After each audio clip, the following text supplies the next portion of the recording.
Hello and welcome to an all-new episode of Anime Brain Freeze. We are your spunky springtime demon-slaying hosts. I am John. And I'm CC, and when there's just too much cool anime to watch, we've got you covered. The new season is already in full gear, so of course today we have a couple of premieres to tackle in the sneak peek, and after that we will return to our 3 boys and 1 girl from the Demon Slayer Corps to hop on a cursed train that takes the scenic route through Dreamland and arrives in the amusement district of Tokyo.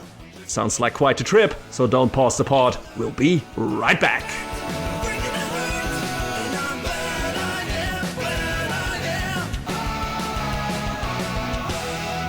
Alright, so, it's the start of the season, so what do we do first things first? It's the sneak peek. So, we've got a few shows to kind of talk about real quick here. And we do it in our usual order of our nopes, our maybes, and our keepers. So, I guess I'll hop right in with my one nope, which was RPG Real Estate. It kind of channels the same energy as Dragon Goes House Hunting, which is fine. And it's, the story of cute girls doing cute things in RPG world. By the way, RPG, what does it stand for, CC? Role-playing game? Incorrect. What? It stands for Rent Plan Guide. Aha! Alright, the more you know. So, when they sort of pulled that one, I was like, alright, okay. In the context of a fantasy world real estate agency, yeah, it works. I can see it. It's cute, but it's kind of retreading familiar territory, which, that's fine, but I feel like I got what I wanted out of this sort of weird fantasy home hunting subgenre from Dragon Goes House Hunting.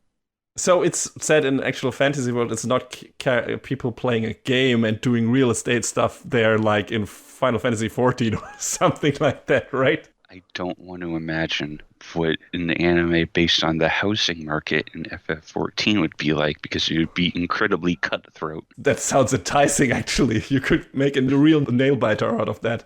Man, I wanted to buy this new house in Ishgard, but I only have 100,000 gil. Yeah, well, guess what, kid? You ain't getting that lot. There you go. Just like in real life. But yeah, this show's cute. I don't dislike it, but I feel like it's fine to pass over from what I've seen from other stuff. So if it's what you're looking for, it's fine. I'm not going to say it's good or it's bad, but I watched one episode. I was like, oh, that was all right. And I felt fine walking away from it. The same reason I had for not continuing to watch The Vampire Dies in No Time. Because I got one episode, I was like, yeah, I get it. That's nice. Moving on. Yeah. So yeah, That's Nice was not the response I had to Skeleton Knight in Another World. Uh-oh. Yeah, I'm not gonna watch this.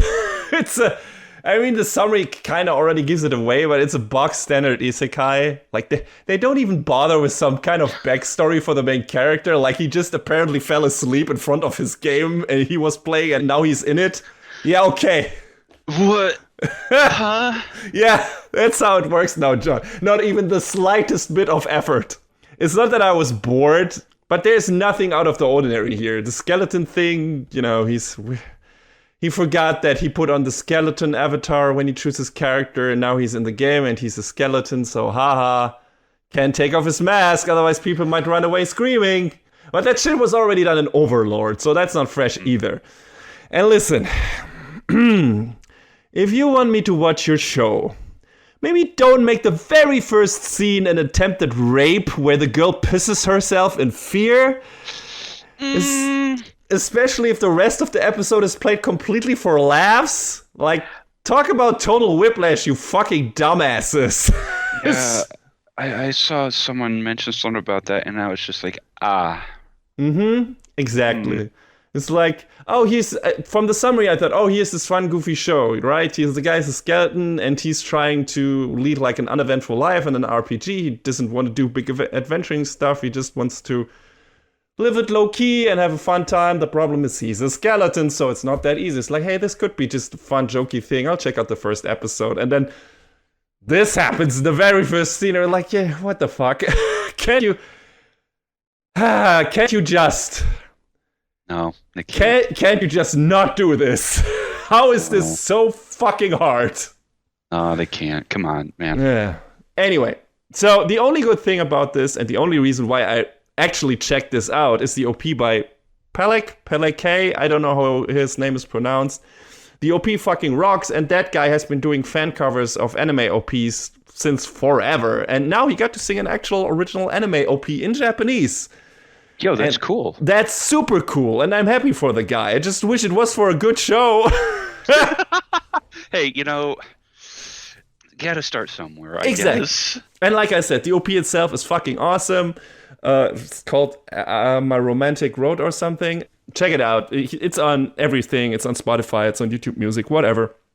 And it's really good. He's really doing a great job, and it was very fun seeing him on YouTube actually, singing the OP while the stuff, the OP runs in the background, the actual animation, and him being super nervous about it and everything. You can feel he was hyped. And I can imagine it must be a dream come true situation. And I'm super happy for the guy, and I hope we'll hear some more OPs from him. I don't know how much the success of the show that OP is attached to plays into it. So I hope, I don't know how many people will watch this, but I wish him that he will be able to do more. The response to the OP itself has been very good, and a lot of people are like, holy shit, it's my man, and, that kind of stuff. So I hope the response is positive enough to at least the OP that he gets to do more. And yeah, so check that out. Don't check out this show. It's not worth it, at least judging from its first episode. That is that. John, how about your maybes? My first maybe is Shikimori's Not Just a Cutie. I've heard about this. I haven't checked it out. We finally hit a point where the rom-com starts after the will they, won't they. Thank fucking God. And I have another maybe that's kind of the same thing, but a different flavor. Mm-hmm. But this show, it's about this girl, Shikimori, and her boyfriend, Izumi. And Izumi just has a constant run of bad luck. And Shikimori's there to just keep her precious boyfriend safe. And sometimes she kind of turns up the charm. And it's like, oh, so she gets you a girl who can do both. Mm-hmm. And this show is just really... it's fluffy, silly slice of life, and I just like it. I like that we kind of skip past everything else. It's like, yeah, no, these two kids are together, and it's just a story of them and their goofy friends doing goofy stuff. And good, yes, John, that actually sounds good. Why can't we just skip past all of the other dumb stuff and get to the real meat of the story? And granted, there were other shows in the past that did this. I believe there was one, 100 years ago called Mysterious Girlfriend X. But that show is also kind of... icky?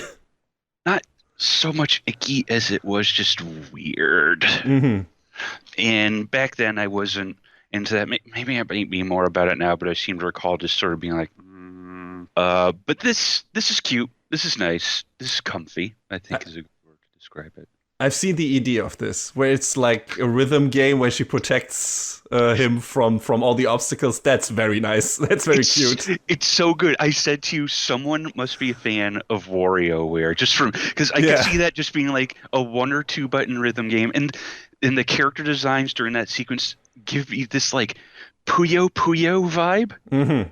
So it's like it's all of these things put together. Like, yeah, of course, all these things work together. Mm-hmm. It's great. I'm super here for it. I can imagine. Yeah, sounds like a good time. Also a nice winding down show and probably some good humor in there. So I hope he doesn't die. I hope she does her job, quote unquote, well and protects him. Yeah, I hope so too. Shikimori's a cutie, Izumi's a cutie. Just want them to be happy, Yeah, that's how it should be. Don't make me hate your characters in your rom-com. So Also, we have Nobuhiko Okamoto, famed for being like a yelly, mad, angry dude in pretty much all of his roles. For instance, the two I can think of off the top of my head are Bakugo and Accelerator. Just being chill. that's rare. Yeah, I know. Like you see these roles that he's played, and Japanese anime voice acting in particular is weird because it feels like actors get typecast super hard. Yeah. And to see them break out, like in particular, another voice actress. We're going on tangents here, but I'll make this a short one. One voice actress in particular was Rie Kugimiya. She was like big tsundere character for a long time, and then she finally started to break free from that. And it's like, yeah, good. Please let people try new things in their careers. Yeah, let them expand their range. I mean, what the hell? So hearing Okamoto play, a different type of character is like, this is also nice. I wasn't expecting it. Cool. Good stuff. Yeah, I'm looking forward to more cute shenanigans. Mm-hmm. What do you got for us? So, it's over, John. It's over? I'm an old man. Oh? Do you know how I know that? How do you know that? I'm watching an anime about fucking golf. A friend of ours pointed this one out, and he pointed out the voice cast, and I was like, oh, they're spending money. Yeah. So that's one of the things where I checked this out. So it's called Birdie Wing, not to be confused with Birdie the Mighty. That's a completely different show. No androids in this, as far as I can tell. But hey, so yeah, this is a golf thing. But hey, it's an anime, so not all hope is lost, because anime can make basically any sport sexy. So how does it do that for one of the most boring sports in existence? Well, first of all, it lets the girls do the swinging. That's a good choice. Then it makes it start off its first episode with some underground golfing with high stakes bets. Some Mission Impossible shit where our main character, Eve, the Rainbow Bullet, poses as another golfer in a tournament. There are super moves, Eve yelling the name of these super moves, her shots being equated to cocking a gun and killing people. What? The girls are also having a quasi-sexual relationship to their drivers, because size matters after all. And we get a killer soundtrack. So yeah, it's overall a good package. It's goofy, it's fun. So Eve is a golf prodigy, but she's only doing it for the money to help out her adopted family, who is in a tight spot. She doesn't care about the sport itself unless it brings her cash, or gives her enough of a challenge to excite her, so she needs the thrill of the hunt, which comes in the form of a young golf champion from Japan called Aoi. So these two are destined to clash in the future. I don't know if it has super high production values in itself. It looks good, but there's some scenes where I feel like some of the character models might be a bit off model, but the animation itself is good. There are some shortcuts here and there, and some, still frames that are panned over. So I don't know how much. Maybe they spent the most money on the voice cast, like you said. I don't know. But yeah, it's decent, and I enjoyed my time with it. Had some laughs, especially when the show makes you think Eve's caddy is putting her virginity on the line in a bet, but actually she's more daring than that because she bets one of her favorite limited edition Gunpla. So, I mean. Bandai Namco. It's funny.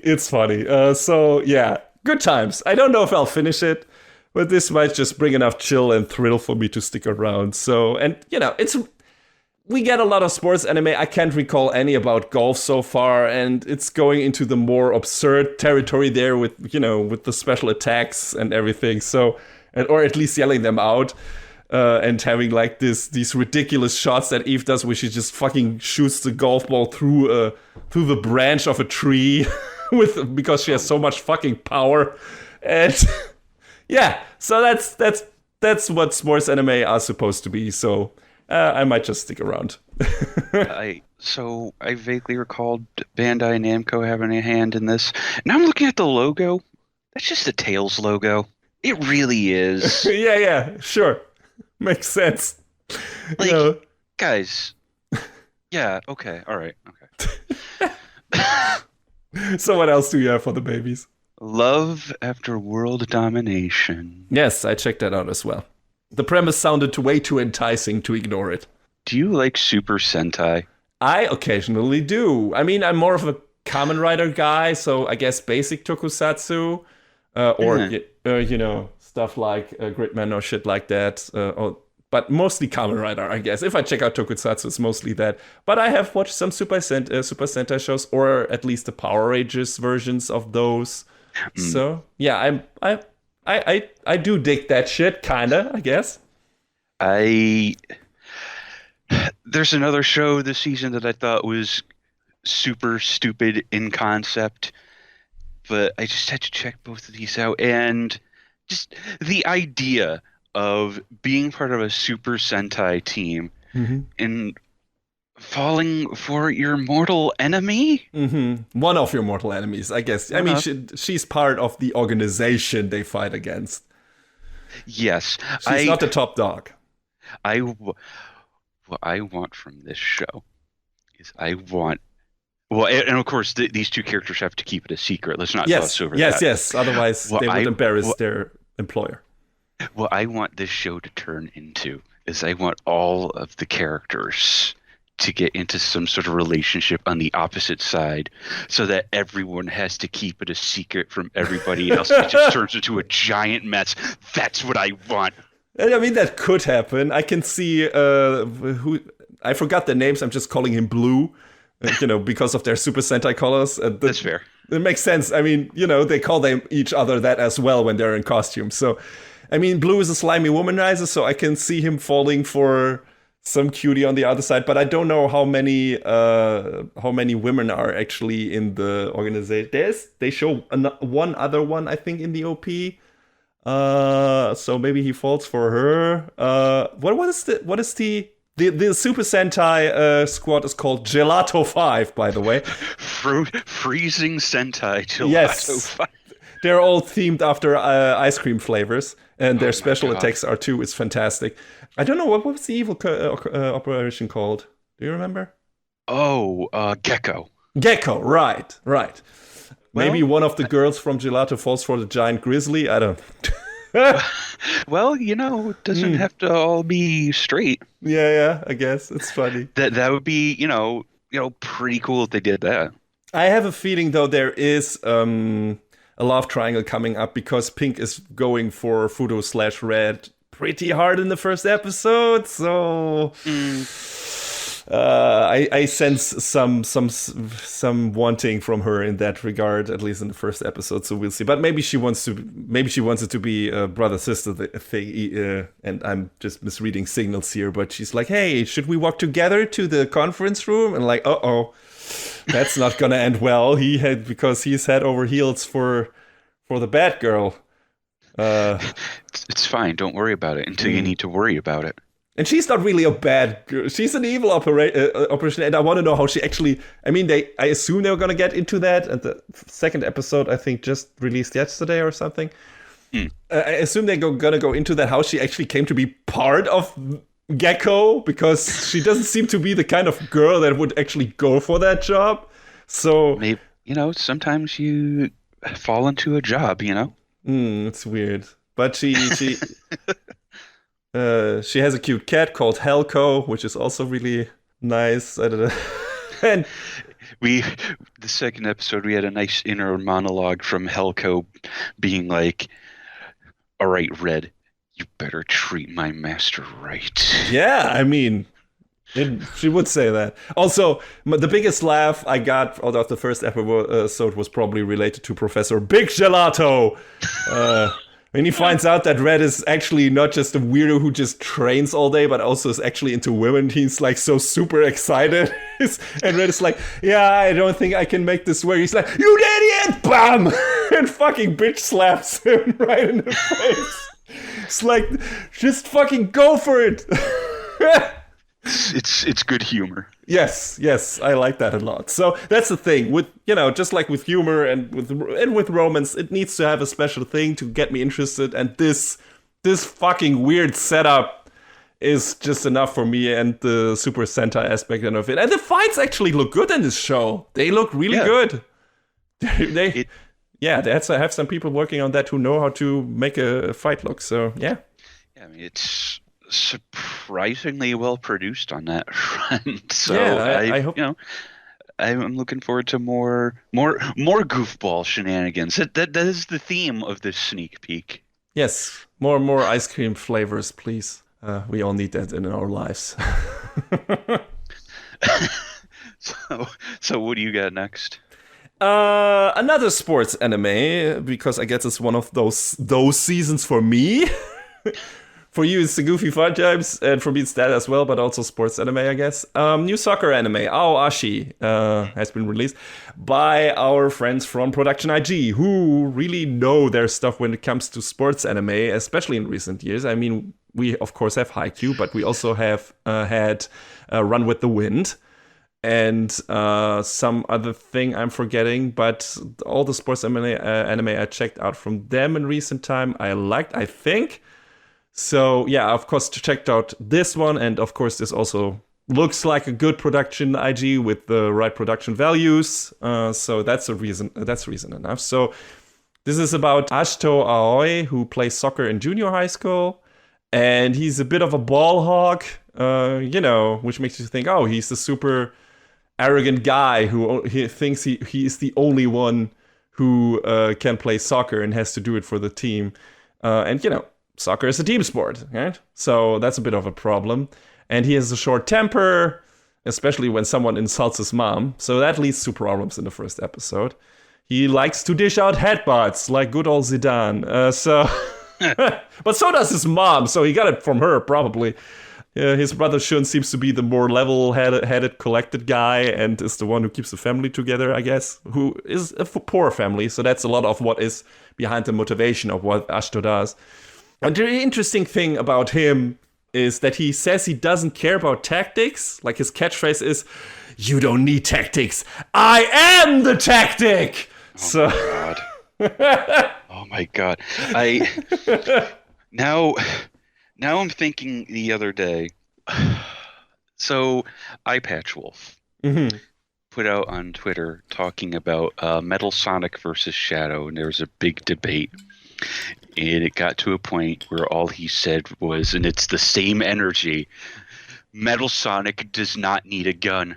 Metal Sonic is a gun. Yes, actually. It's kind of the same thing here. But actually, it turns out Ashito is a genius tactician who is just aware of the positions of all players at the same time, basically, during the play, and maximizes his gameplay accordingly. So it looks like he's just breezing through it, but he can only do that because he's aware of where the other teammates are. He's just planning out his optimized play to that. And it wouldn't work if the other people wouldn't be there where they are. He's very good at adapting to game situations, and to the eye of to the untrained eye, it looks like he's just doing it all by himself, right?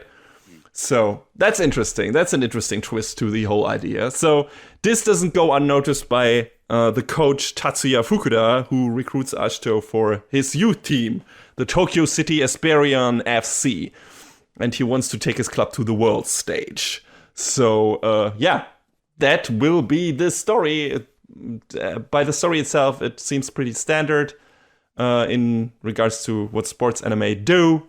But I like what sports anime do, so that's fine, and I don't hate the characters. I mean, Ashito is your typical shouty shonen guy, but he's not so over the top that it's annoying to me. It's not like he's constantly screaming at the top of his lungs. So, there's some well-seasoned sprinkled screams here and there, but he seems to be more of an entertaining guy. So, and there, some other characters in here that will complement him and stuff like that. And like I said, the production values are there. It's a good-looking show, and the twist that he is actually the guy who has it all basically planned out and under control is a neat thing for your typical red hot-blooded shonen sports character, because they usually don't do that.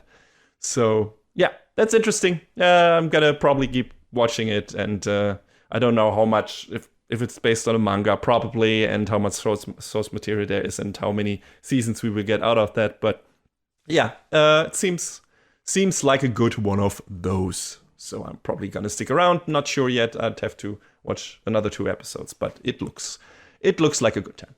Cool. What do you have next? Next up, it's a blast from the past, in the most literal sense. It's your boy Kongming. All right. Yeah, I saw the OP for that, which is pretty damn good. So the 90s are back. So yes. Famed Chinese tactician Zhuge Liang, on his deathbed, he wishes he could be reborn into a world without war, without strife, and just peace for all. And as he passes on, what happens? But he wakes up in modern day Shibuya, Tokyo, and he has his youth back, and he's just like, have I been sent to hell? Because there's party people everywhere. It's crazy. And before this show started, I was like, this is stupid. This is actually dumb. I can't believe this is a thing. Mm-hmm.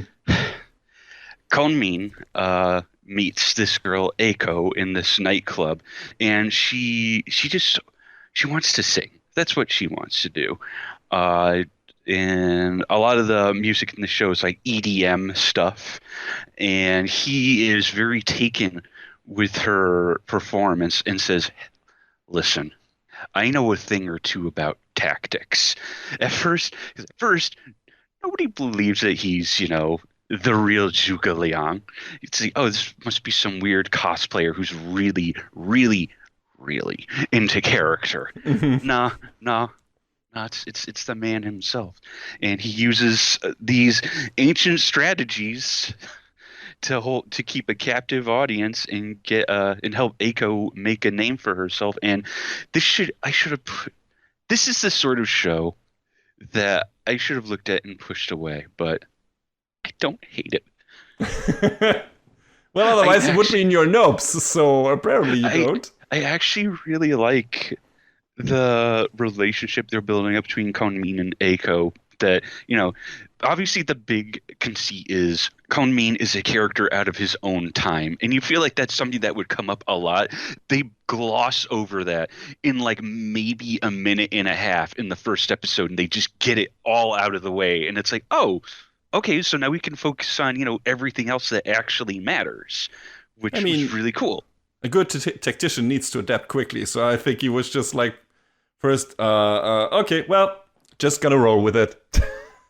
Here's the thing. He has so many questions all at once, and he's asking them to Eiko, and he gets his hands on her smartphone and, starts to learn all sorts of all manner of things. And at one point he looks himself up on Wikipedia and sees, and sees the things that happened to him. And he's like, oh man, well, I guess that's history. So, and it's just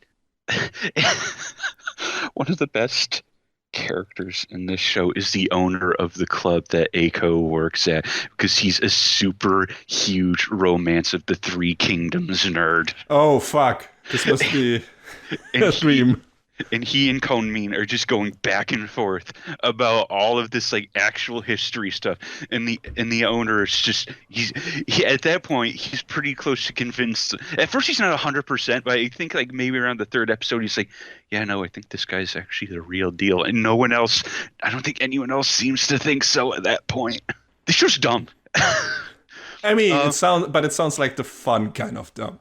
Yes, we talked last time about how PA Works has built themselves a reputation for working on really awesome stuff and working on really weird stuff in equal measure. This definitely skews towards the weird, but they always go into everything like wholeheartedly. So the show looks great.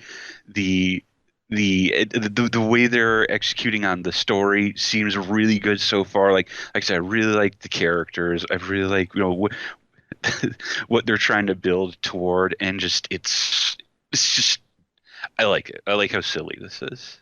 Okay, So you probably gonna keep on watching. I was wondering why this was in your maybes. You make it sound like it's one of your keepers. I want to see where it goes. Okay. Interesting thing too, by the way.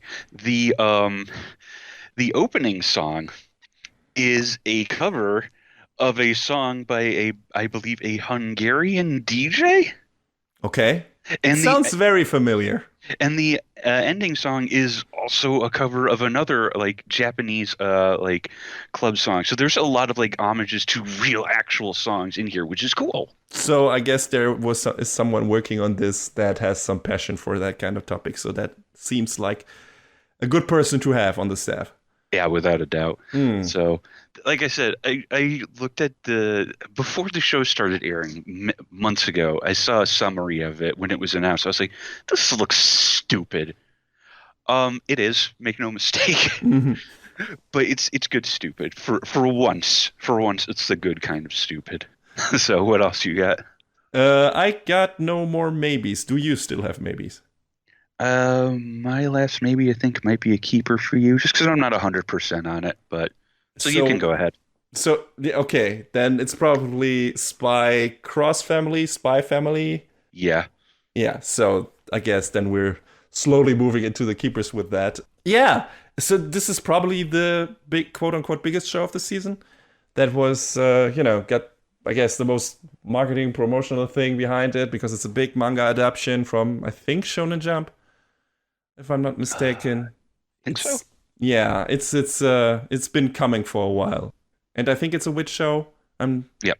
Yeah, so it's a pretty big... I believe Wit and Cloverworks. Yes, right. It's a cooperation, right. So they can both do good stuff. At least when someone has the helm that knows what they're doing. I'm looking at You Promised Neverland Season 2, which was a Cloverworks show and was pure garbage. But the first season was good, and everything Wit has been doing in the previous seasons has been pretty fucking great. So, this could turn out really well. It's about a spy who has to go basically undercover as a family man. So the guy becoming an actual show, I guess. He went home and became a family man. That's basically what he needs to do. So for that reason, he adopts a girl from an orphanage who is the cutest thing in existence. Like, Anya is pretty cute. Anya is adorable. Smart and definitely not world savvy. I guess sometimes that can happen in the same character.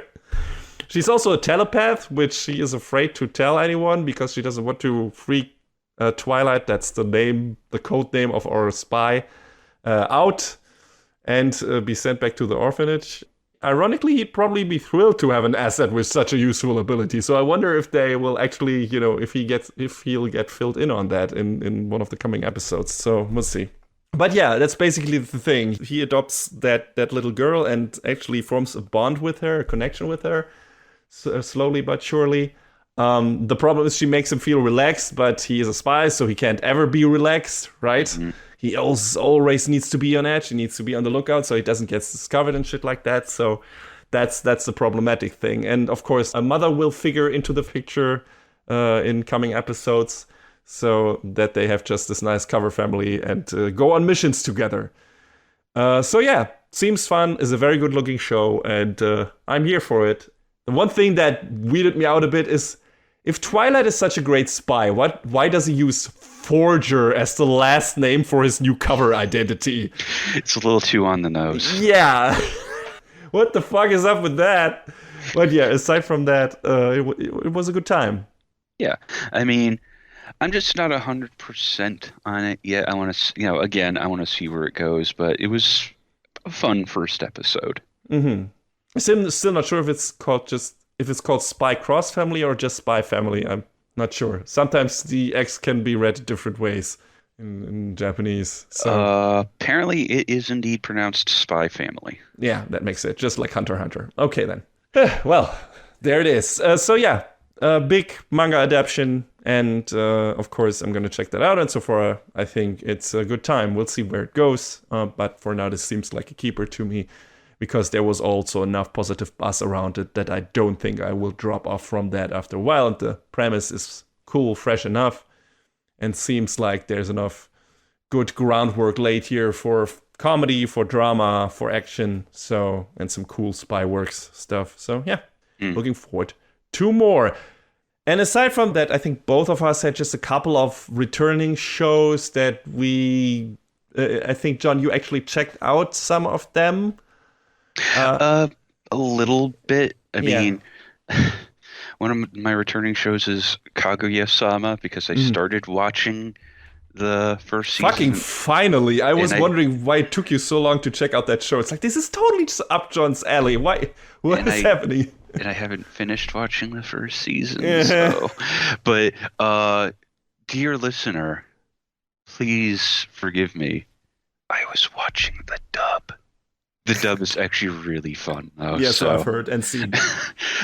Ian Sinclair as the narrator is a gem.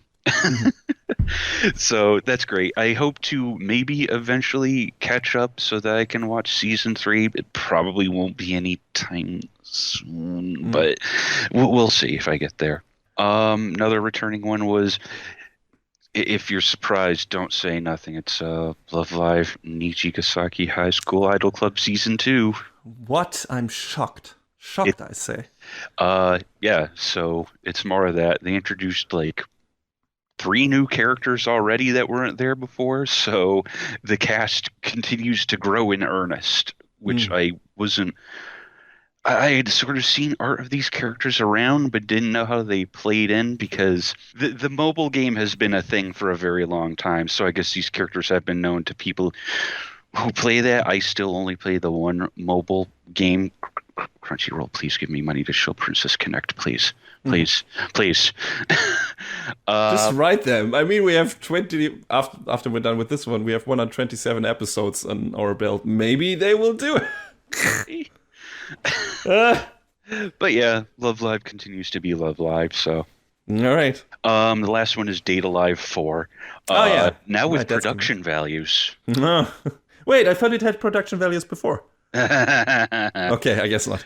I mean, the first was by far the best looking one. The second season was fine. The third season was a giant mess. Yeah, okay. Did it switch studios? Every time. Oh. Every time. Well, then, of course, at least that can give one hope in regards to things getting better again, because apparently now it switched to a studio that actually puts some effort and money into it, so that can also happen, not always the other way around. Because the first was AIC+, then we had production IMS, then we had our friends at JC Staff. Oh, JC Staff.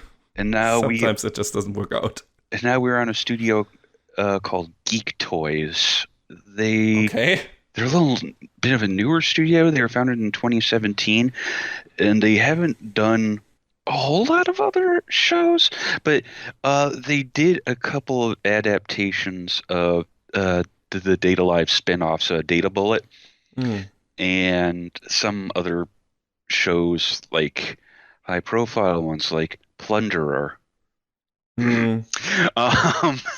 But I was initially hopeful because the first promo video was like, wow, this actually looks like there's effort being put in. And from the first, how many episodes have aired? I got to check. And from the first couple episodes, seems like they're trying.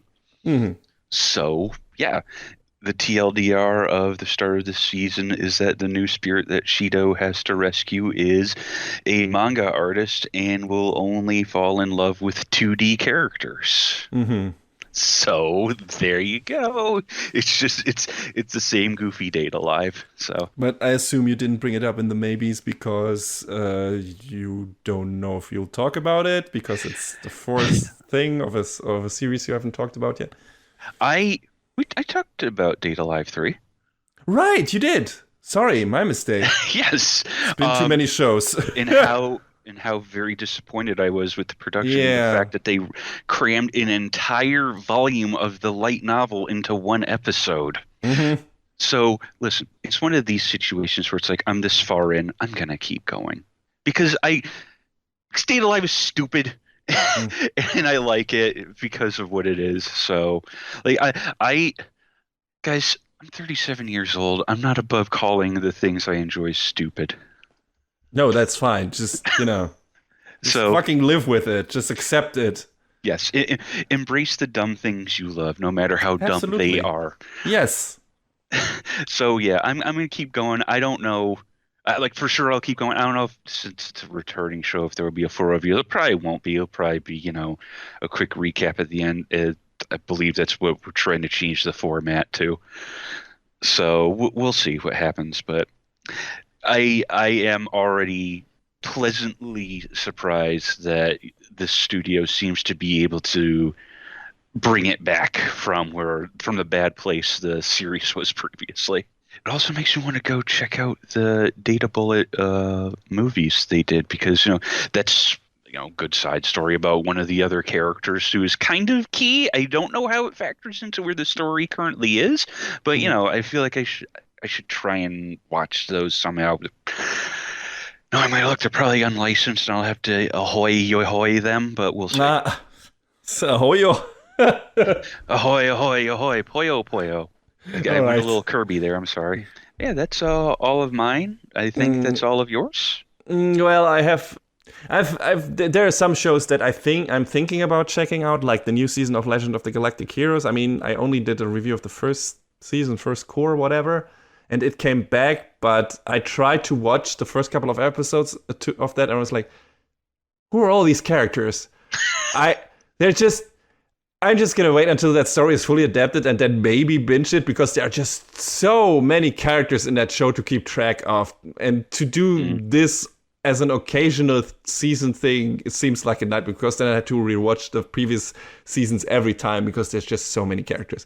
So I'm like, I'm just gonna wait. So I don't know if if they will fully adapt it with this one. And if they will, if once that is done, how many episodes that will be and if I'll finish this. But hey, so that's still in the background. I just saw that it was coming back and I was like, yeah, but I'm going to wait until everything is over there. And then there's the second season of Tiger and Bunny. But I also don't remember basically anything that happened in the first season of that. And I haven't watched any of the movies, so I probably have to do a rewatch on those first before I think about checking out season 2. Yeah. Did you realize that the first season of Tiger and Bunny aired in a year of the Zodiac that was Year of the Rabbit? And now Tiger and Bunny season 2 is airing in the Zodiac Year of the Tiger. Oh my god. Planned. Galaxy brain. God, I hope that's not the only reason they waited so long. Or it was like, hey, it's Year of the Tiger. We could do a new Tiger and Bunny. And that makes more sense. Could you imagine if that was actually the long-term game? Jesus Christ. Now I want to know more about that. If the crazy person who thought of that show actually did it because of just that reason. And like, you fucking mad lad. Well, yeah, we'll see. And also the second core of a Mime Warrior at the Borderline. So Kyokai Senki is happening. Still haven't decided if I'll do a review on that dumb show. We'll see. So yeah, a bunch of potential maybes. Just don't have anything to say about them yet because I haven't watched them yet. So late breaking update. Apparently, the Date Alive movies are indeed on Funimation. Well, there you go. Hey, cool. So we have a bunch of stuff to watch, as you can see, and we'll see how much of that makes it into the reviews of the next season. I don't know. I have a feeling the next review season is going to be a bit slimmer again, probably, maybe. Yeah, probably. But this season, we have a shitload of reviews for you. So we're going to start with our very first one right now.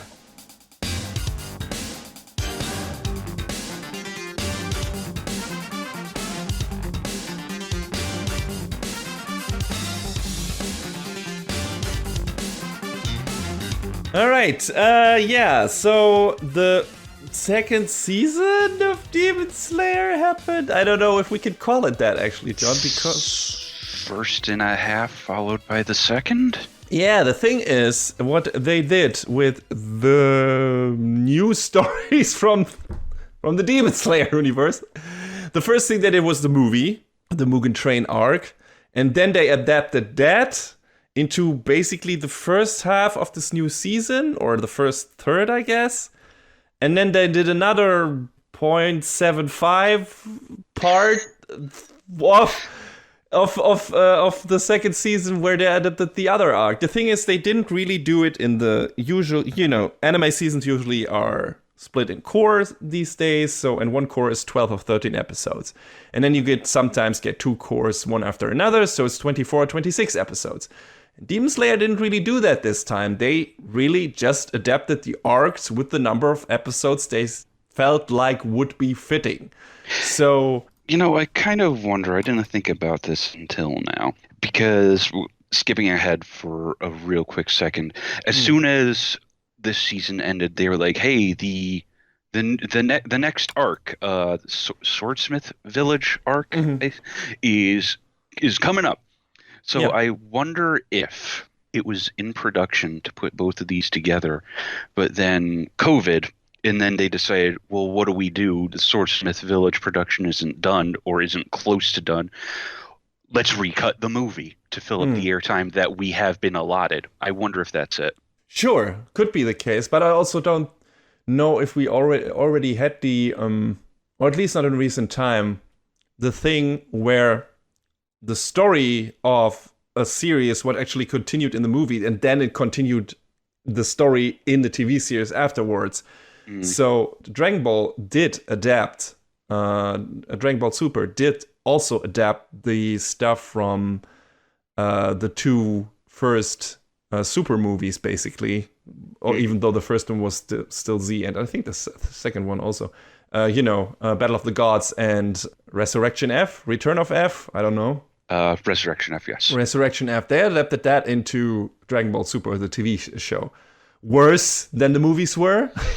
Yeah. They didn't just recut the movie. They reanimated the shit, basically, at least some parts of it, and just made it completely different. I think they reanimated all of it, really. I mean, I didn't watch the Return of F arc in the series, but the Battle of the Gods looked completely different. It was a completely different battle stage. I still... You keep getting on my case about watching movies. I haven't watched the original movies for those, so... They're definitely better. I mean, Resurrection F is still a stretch. It's an okay movie, but I feel like it's too long for what it's doing, which is not a lot. Then imagine that even being blown up to a TV format. It seems like a nightmare. So... Well, I seem to recall they didn't spend more than, 4 or 5 episodes on each of the movie plots. Okay. Well, then there's that. Okay, then that makes sense. Then why the fuck would they reanimate that? And why would they not just use the movie stuff and just put it in there? I don't know. Toei are the kings of making really weird, questionable decisions. That is strange. And I wonder if they'll do that for Dragon Ball Super Broly, because that... I don't know if that is set... I think that is set after the Universe Tournament arc, Universe Survival thing of Dragon Ball Super. So I wonder if we get another season of Super, which I think we will get because the manga is continuing, and I'm pretty sure Toei will eventually adapt that, either as another movie or they will do a new TV series. So I wonder if then we'll get also rehash of Broly.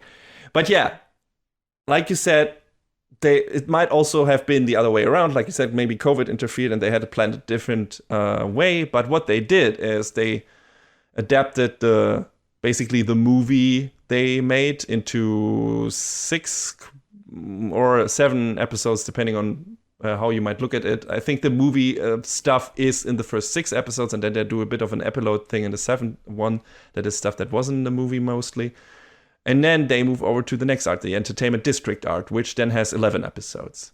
And if COVID is the cause, then that's that. But also, if they did that intentionally, and it was like, hey, we can't just leave all the stuff for people who don't watch the movies, watch only the TV series. We have to do the movie stuff in here as well.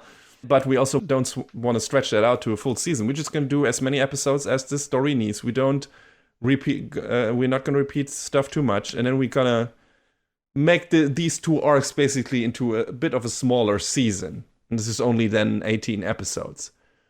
And hey, if this is a new approach that is viable for anime companies to do, I'm all fucking for it. It's like, don't put any unnecessarily bloating filler in there. Just give the arcs that you adapt from the mangas as much time as they need and try to fit it at least somewhat into the standard season model. If this was only 15 episodes, 16 episodes, then maybe they would have a problem or they would have to take longer breaks, and maybe that doesn't work out.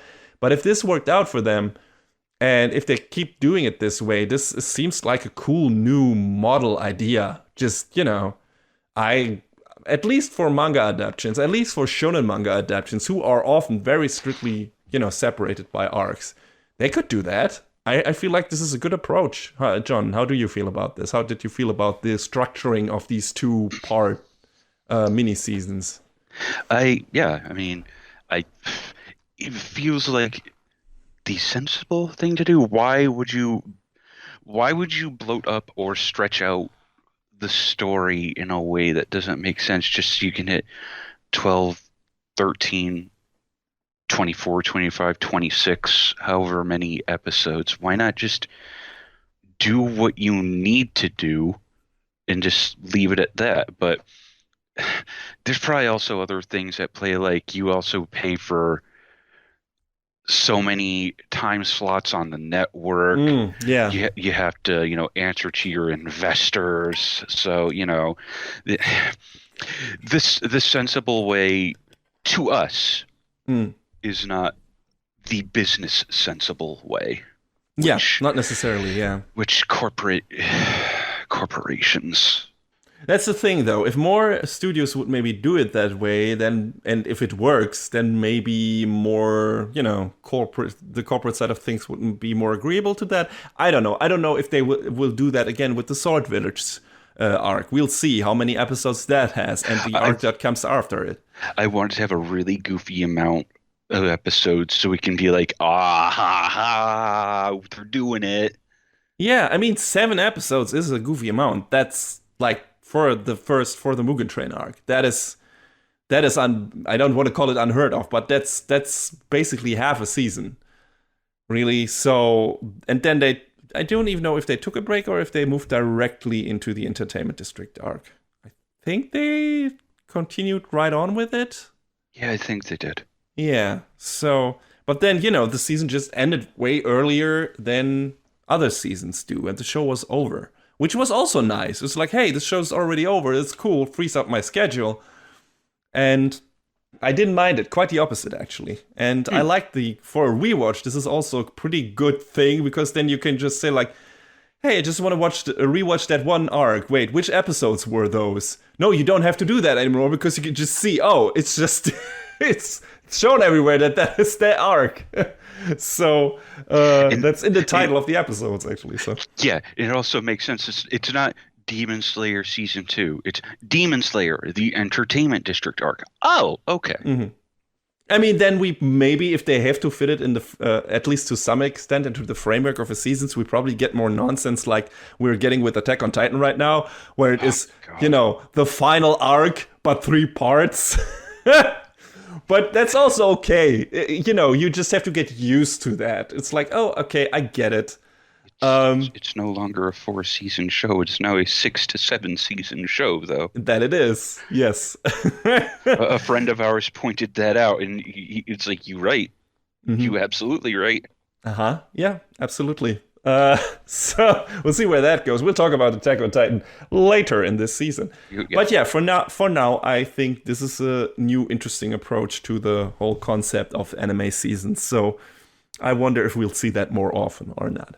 Just as a preamble, I guess, to this review. So, yeah, John, I watched the movie. You did not. So you came into this adaptation, this series, fresh. So why don't you tell us a bit about what our characters are doing in the beginning of this first arc, of the Mugen Train arc, and then maybe your overall thoughts about it, or the other way around. How did you feel about this first arc, this Mugen Train arc, and what it was doing? And then we can go into spoilers, because guys, this is, again, a continued series review, so full spoilers, just be aware of that, and they're starting now. So where we pick up with the Mugen train was pretty much exactly where we left off at the end of the first season with Tanjiro, Inosuke, and Zenitsu kind of getting on the train to ride, to get to the next destination and the second half of the season. uh, but the first episode of the TV version, I think, is a new bit of story, if I'm not Yes. mistaken, where we get to know Rengoku a little bit better. And I mean that's ostensibly the point of the Mugen Train arc is we're learning more about him because we met all of the Hashiras kind of, and they They didn't make the best first impression. no, they didn't. So we sort of get to see that Rengoku he's trying to live his life to the fullest and enjoy every moment outside of doing his duties. Yes. Um, he just wants to have a good life, man. And when the train starts a rolling, that's when stuff really kind of starts popping off because everyone starts to fall asleep, Mm-hmm. and we find out that one of one of the 12 Kizuki is responsible for this. Very quickly, we find this out. Mm-hmm. Uh, Enmu, I think his name was, Yes. and the first major hurdle becomes the characters trying to realize that they are asleep and stuck in these weird dreams that they can't get out of. Yeah, When which they make much more obvious in the TV version, in my opinion, because you have the TV version doesn't make so many changes, really, as far as I can tell from having watched the movie and then watching the TV series. They actually reshuffle some scenes here and there, and then they extend some where at the end of this episode something happens, and then they kind of recap that at the beginning of the next. Right? There's like a long monologue by Enmu about how his powers works and everything that isn't in the movie. And like you said, the first episode that fills us in a bit more even on Kyojuro Rengoku's mindset and everything. That there's stuff like that in there. And there's also one scene where they are, after they've fallen asleep and after you think the show makes you think they've woken up again and are fighting the demons, right? Before things become very weird.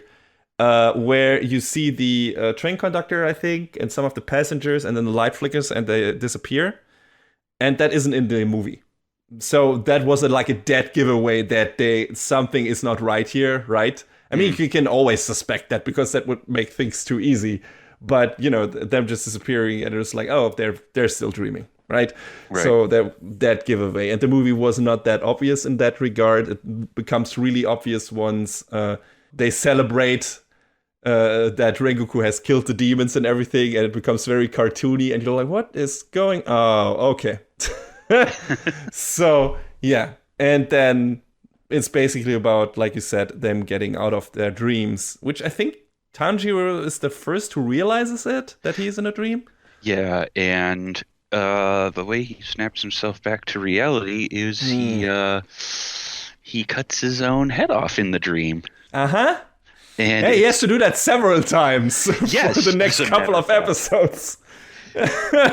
When they eventually make a long story short, all of the boys eventually awaken and they have to go fight the demon who's starting to take over the train, hence Demon Train arc. Yeah, he's basically already the train, right? Is like his head is basically the first train car, and his spine or his neck, whatever, is kind of like the lower part of the train that connects all the different cars. So they have to cut that at a specific point in the front, in the lead car. Yeah. And that is more difficult than I make it sound. And the demon is still trying to put all the characters to sleep. And we get this moment where Tanjiro is constantly snapping himself back awake. And it's like, Imagine being constantly lucid enough to do that several times in a row. Yeah, and it gets really dangerous at some point because Enmu does it so often that at some point Tanjiro can't distinguish anymore between being awake and being asleep, and he just instantly always wants to cut his neck once he has been subjected to. He's looked into one of Enmu's eyes that put them to sleep, but then Enmu doesn't put him to sleep at one point and wants to trick him into cutting his neck in the real world while he is alive. And if it wasn't for the ultimate best boy of this show, Inosuke, that would have happened. Because he snaps him out and tells him, wait, you're not dreaming, you fucking dumbass. And isn't it interesting that Inosuke is an inherent advantage because of his mask? Yes, absolutely. He is he's at an advantage in general, like because he's the guy he is. Like he's so great, especially in the scenes where you see that it's really important to him to help his friends, but he acts like he's only doing it because he considers himself their superior. One might argue he is the only good tsundere in anime history. Wow. But, wow. Yeah, that anyway. So. But yeah, so he's great, and he's in a lot of the scenes, and his final battle of him at Tanjiro fighting Enmu is pretty great. Even though I'm not a big fan of the CG putting tentacles that happen here in the shit. Again, this Demon Slayer is a fantastic looking show, and it gets more ridiculous in the next arc and in the big fight at the finale of this arc. But there's some moments in there where it's like, Ufotable, just why? Why would you do that? And they are very good at CG, especially when it comes to blending character animation, CG animation, where it's like in the distance, some of the characters are CG, and when they use that and blend it with the actual 2D animation, traditional animation, they are really good at that. But when it's straightforward CG, when it's like these weird monster tentacles, it looks bleh. It doesn't look good.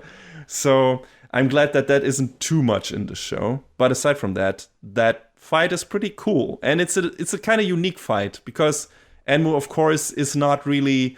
So far, we've had pretty physical fighters, I think, mostly. Maybe aside from the big blowout fight with... I forgot the spider kid's name. In the previous season, that had one of the best anime moments in it. I think because he used mostly these strings, that was also not a really, hand-to-hand combat fight, but it was still close quarters. And here it's more of a, Enmu just fights with the tentacles and tries to put the characters to sleep and trick them. So it's a bit of a different flavor, which aside from the CG tentacles, like I said, I thought was pretty cool. What did you think about the fight in itself? Ufotable just goes wild with their combat stuff anyway. So, yeah, aside from the tentacles stuff, but if that's accurate to the manga, then it is what it is. Yeah. It's still good stuff though. So. Yes, absolutely. And the real showstopper comes after that fight is won. So we get the big thing after that, which was a nice surprise. I actually didn't expect that to happen, but we'll get to that. But yeah, character stuff wise, there's not that much happening. It's only 7 episodes or 6 episodes, so we get a bit of an introduction to extended introduction to Rengoku, and then the most of this arc is about him, I guess, getting to know him. And what he's all about, and I think it's pretty good. First of all, he's a very strong, passionate character. Actually, his passion is so strong and never-ending that his body reacts on its own when that one girl tries to destroy his spiritual core, even though Kyojuro is still dreaming. Just his body protects him because it's just so filled with passion and everything, and. Yeah, that's cool. That's what Enmu does. He sends these kids who have really horrible lives and just want to live a happy dream. He just uses them and sends them into the dreams of our characters, where they are supposed to destroy their spiritual cores to kill them, I guess, or let them dream forever. I'm not sure what the end goal is here. But yeah, that doesn't work for for Kyojuro. I think, just strangles the girl while asleep. Yeah. So she didn't plan that out, or Enmu didn't plan that out, probably. So, and how could he have expected that? I guess was underestimate. And I mean, Enmu is one of the lower ones, one of the lower demons of the 12, whatever they're called. Lower number 1. Yeah, and they're the lower 6 and the upper 6, right? Mm-hmm. And I think at that point we have met all the other lower ones, if I'm not mistaken. But yeah, the other big focus is, I guess, on Tanjiro, who is reunited with his family in his dream. Which at first, because Enmu wants to lull them in, is kind of like this beautiful dream, like where they're reunited, everyone is happy, Nezuko is still her old self and everything. But it's also heartbreaking at the same time, because we know it's just a dream. And deep down, he knows it too, but he's very willing to indulge in it, at least for a while. And who can blame him, right? Like in the beginning, I think he knows pretty quickly that something is wrong and that this is not real. But you can see that it's so hard for him to break out of it and say goodbye to his family again. I think, how does he notice? Right, Nezuko isn't there in the dream. Nezuko isn't in there. She's waking up outside and she's trying to wake him with a sisterly headbutt. That makes her bleed, and that's a cute scene. But yeah, again, then once he realized that he needs to find a way to leave his family behind, and that scene where he has to say goodbye again is so fucking heartbreaking. And it's getting much worse the next time he sees them, because then it's a nightmare, and Enmu just wants to make him suffer and make him get so distraught by showing him these horrible, horrible nightmares where Tanjiro's family accuses him of being the one who got them killed. But that, again, has the opposite effect, because Tanjiro gets so angry about that, because he said, my family would never say that to me, you fucking asshole. He's even more determined than he was before to cut Enmu's head off. So that's really good. That's just a good compilation of scenes, because we get a reminder of why Tanjiro does what he does, and why he is on his mission, and who he cares for, and what matters to him the most. And yeah, so that's done pretty well, and it makes totally sense for his character to act the way he does. Yeah, and that is kind of connected to also to Rengoku's dream, where we learn about his character, and then, he is a kind of a deadbeat dad, and the dad also has a reason, as we later learn, because he was fucked up, by his wife dying, by Rengoku's mom dying, and everything, and that kind of one thing led to another, and Rengoku had to care for his little brother and everything, and he's trying to lead by example and being the most reliable, passionate man that he can be, and like you said, live his life to the fullest. Like, he enjoys everything the most he can, like even eating takeaway sushi on the train, or bento or whatever. Everybody's just umai, yeah, umai. Yes, yeah. So yeah, he's a very cool character, and he's very, very sympathetic. The problem is he dies at the end of this arc. Just when we got attached to him, and after Inosuke and Tanjiro beat Enmu, one of the upper demons, one of the upper 6, appears. And he and Rengoku fight, and it's a fucking, Jesus Christ, UFO table. Yes, holy shit, what a fucking ridiculous fight. Like, it looks like true fireworks. Like, the choreography, the camera work, the soundtrack, everything is top notch in that fucking fight scene. It's so good. And it's also interesting, we already get a bit of backstory more on the demons here. Like, in the upper ranks, the same demons have apparently remained the top dogs for the past 5 centuries, which shows how much of a tough competition there is in the lower demon ranks. Like, they basically eliminate each other, or get eliminated by the Demon Slayer Corps, I guess. I mean, it doesn't say that they eliminate each other. Probably they don't stay alive long enough in the lower ranks to move up to the upper ranks, or they are not strong enough to take the place from the upper ranked demons. And and Enmu is kind of complaining about that, like when he dies or shortly before he dies. Oh God, I worked so hard and you took it away from me. This can't be the end. And I'm like, I'm sorry, like, but bro, I don't feel sorry for you, you whiny little bitch. like, bro, you were a cold-blooded murderer, bro. Yes. Stop whining, you little piece of shit. Yeah, that was kind of funny that he gets so. I mean, you can kind of understand it, especially once you learn that the lower ranks, are a hard competition, and you've already seen like the initiation process and everything, and how fucked up that relation to Muzan is and everything in the demon society, I guess. So I can imagine there being a lot of pressure on Enmu to actually succeed and get there if he wants to get into the upper ranks and everything. But still, like you said, he's a cold-hearted killer, and I was just laughing at him. It's hard to have any real sympathy for him. Yeah, and the same goes for Akaza, I guess, who is our big upper rank demon, who is a bit Wolverine-ish, I guess. He fights a guy who wields a sword with his bare hands and gets cut a whole lot, but he always regenerates. I didn't even think of that. You're right. Yeah. It's a pretty gruesome scene because he stops like the sword cuts with his hands and sometimes gets just basically his whole arm cut in with a sword, and then he just regenerates. He just doesn't even care.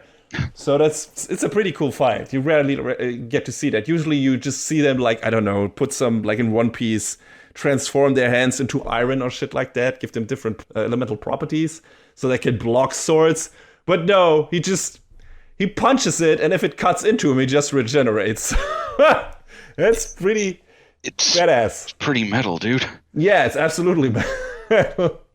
And he's an interesting character kind because he's actually said that he wants to convert Rengoku. He wants to make him a demon. He wants them to join their ranks. And I wonder if that is the goal for a lot of demons, like making the Demon Slayer Corps join their ranks. But for Akaza, it's mostly because he enjoys strong fights. And he's like, this is a guy who is my match. And I like how he fights. And I want to have more fights with him. I don't want to kill him here.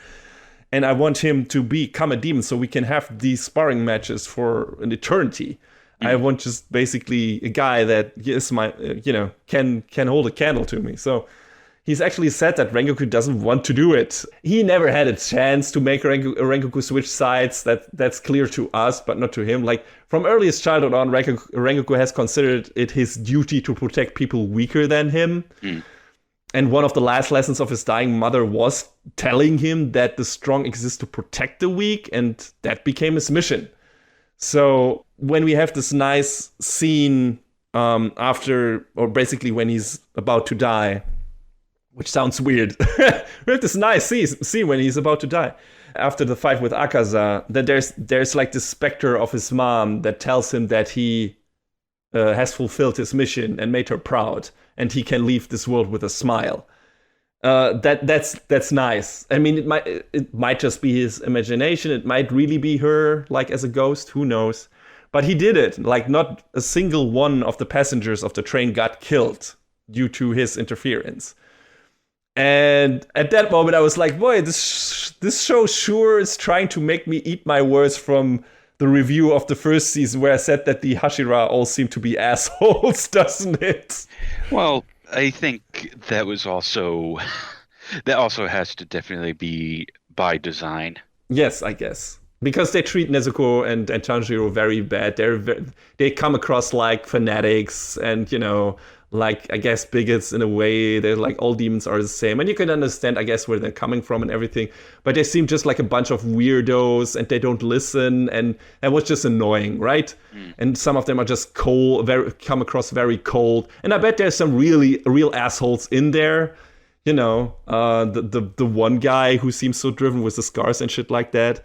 He seems to be not a nice person, but he also probably has a reason for being like that. So we'll see when he comes into the picture. But Rengoku definitely is a really nice guy, as we learn in this arc, which was very important. Really nice and very well liked. Yes, absolutely. Everyone liked him. I mean, not from the viewers, but also in the Hashira. And of course, our three guys, like, they immediately adopt him as their sensei kind of like, or senpai. They're like, teach us, Rengoku-sama. And like, he's so fucking enamoring and like pulls pulls them into his enthusiasm.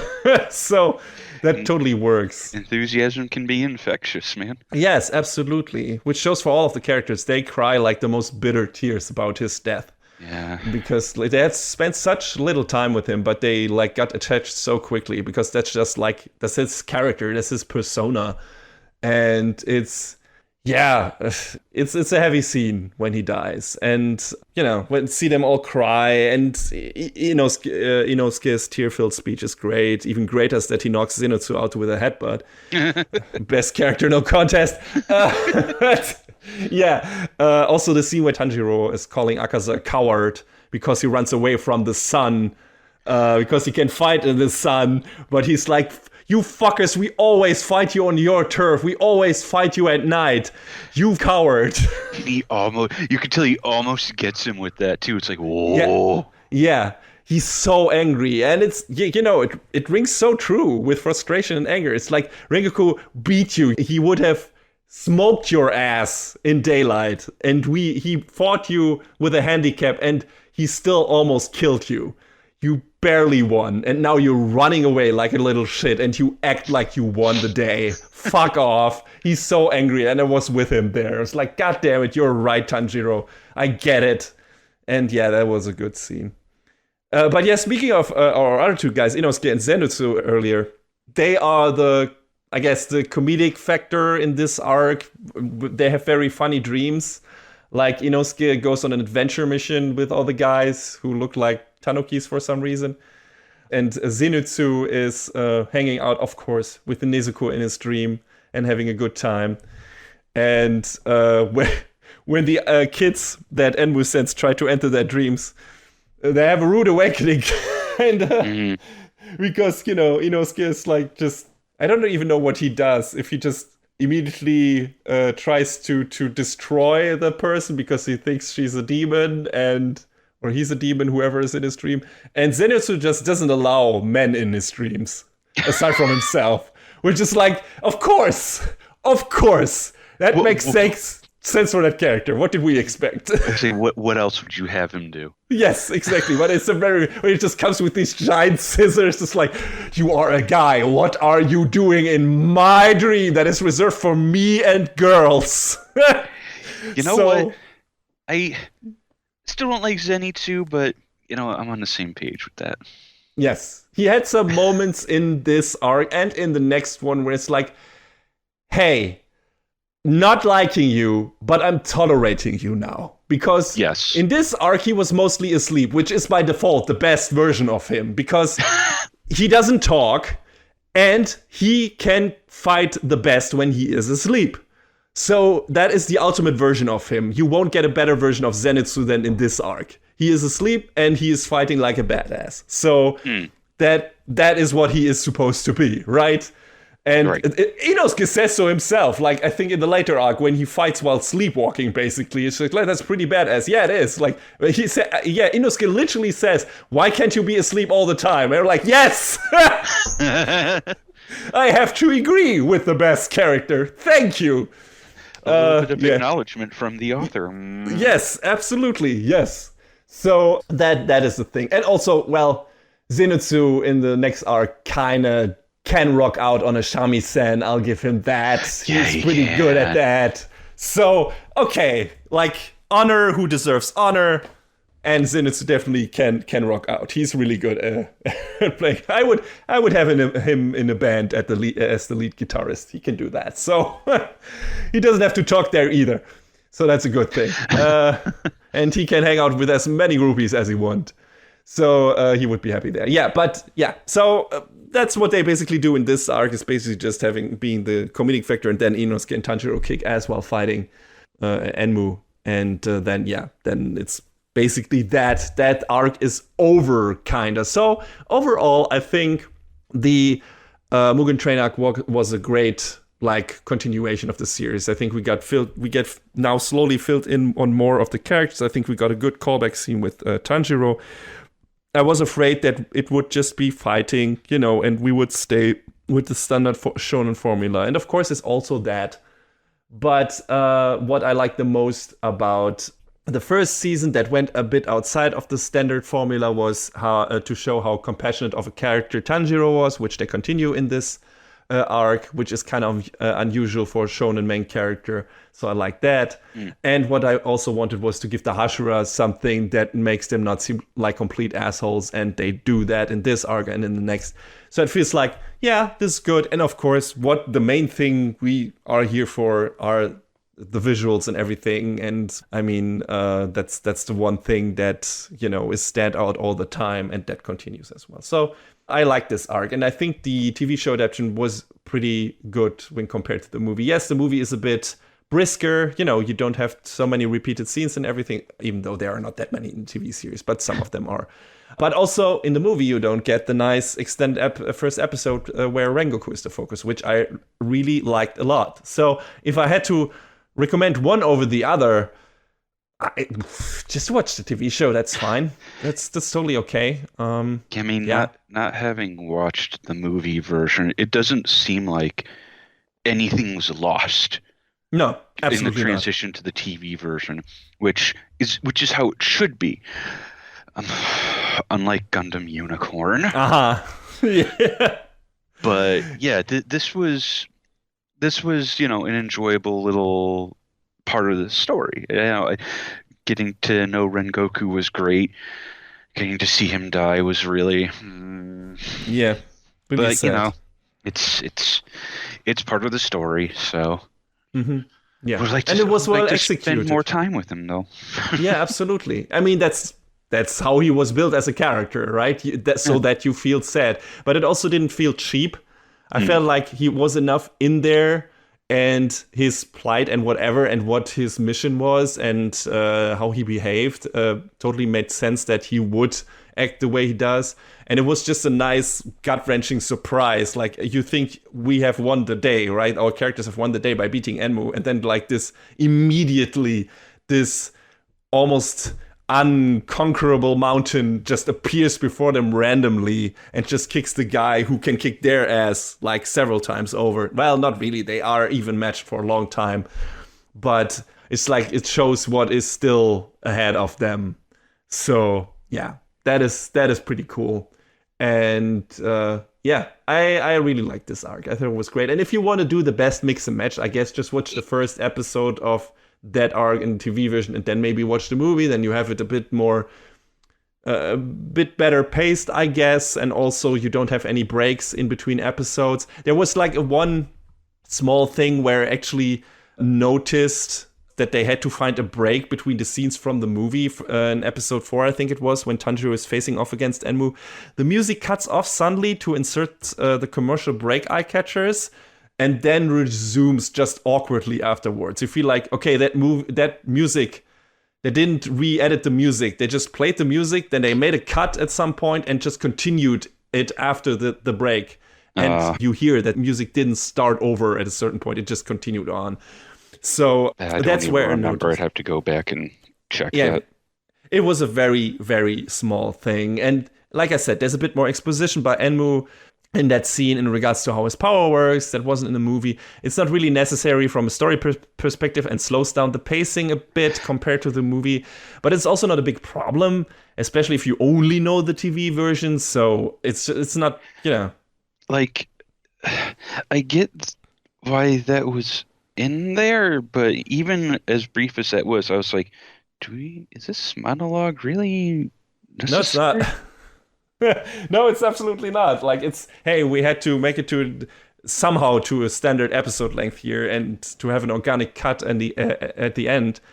So they had to extend some dialogue scenes. And yeah, these are in there, but there's so few that it's not really a problem. But like I said, if you want to get the optimal experience, you probably just watch the first episode of the TV version, and then you can watch the movie, and then you have the best of both worlds, I guess. If you want to put the effort in to do that. If not, it's fine if you only watch the TV version, because it's a good adaptation and isn't really something to complain about. Yeah.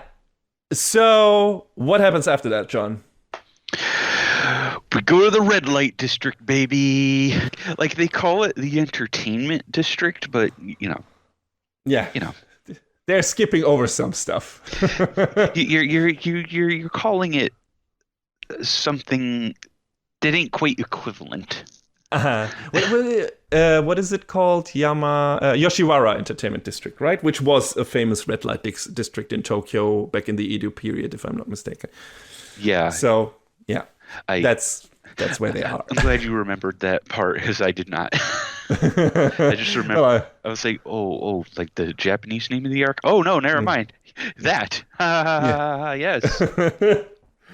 So, that's... I mean, we have a short interspliced episodes there where they wrap up stuff from the previous arc and then go over to the next one, which is basically Tanjiro going to Rengoku's dad, confronting him, and his dad being an asshole, and then, Tanjiro giving him a piece of his mind, or his head, literally. Headbutting time again. There are a lot of headbutts in this show. I don't know what's up with that, but I appreciate it. Because Rengoku's father definitely had it coming. Also talking about Rengoku's little brother Senjiro and everything. I guess Toge just really likes headbutts. Yeah, I mean, I can see why. That's fine. And we also get, a bit of foreshadowing when it comes to Tanjiro's character and, about his dad, who probably was in the Demon Slayer Corps at some point.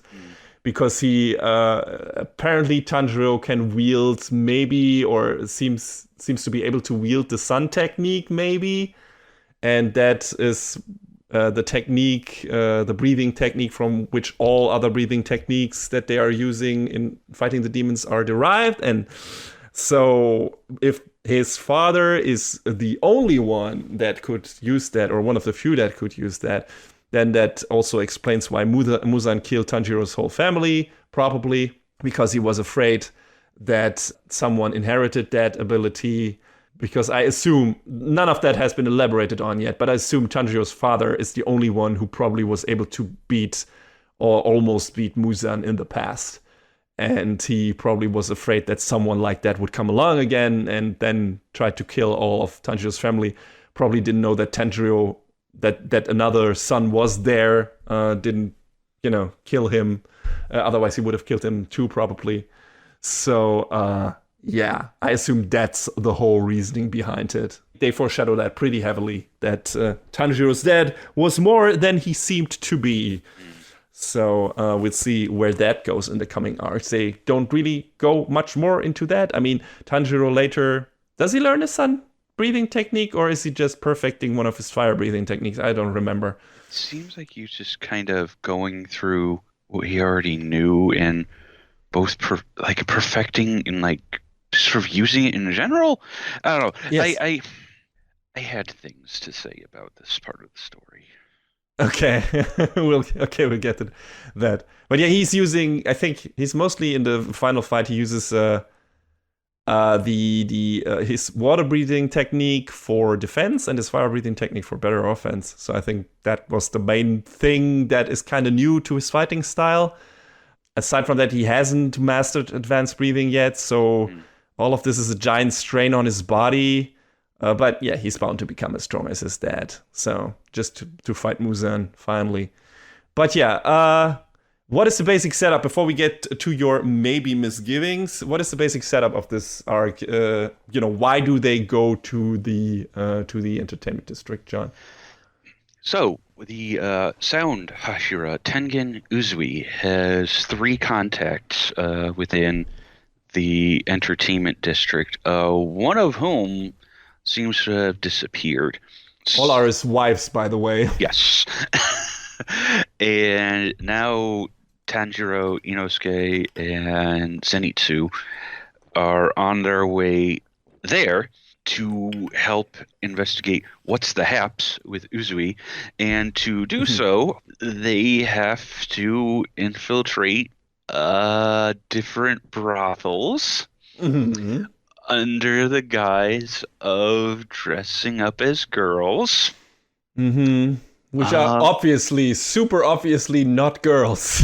I mean, I think it gets to a point where one of the women leading one of the brothels was like, "Oh, honey, I knew you were a boy all along." And Tanjiro's like, "What?"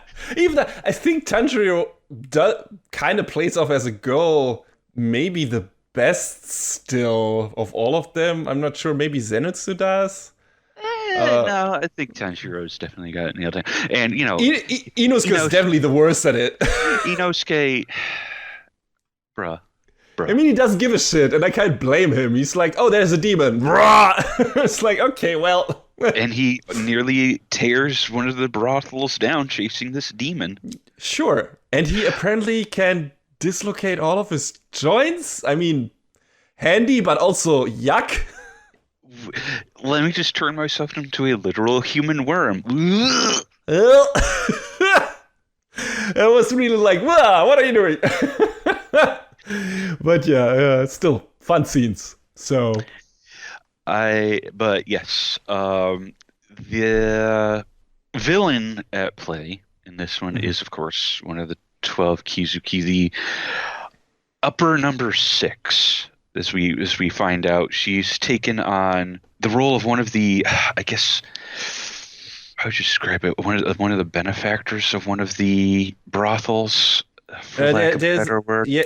No, there is a specific word for that, and that recently came up in One Piece. There's a specific word for the head courtesan, the best girl in the specific brothel, right? I think so. I forgot the term for that, but there is one.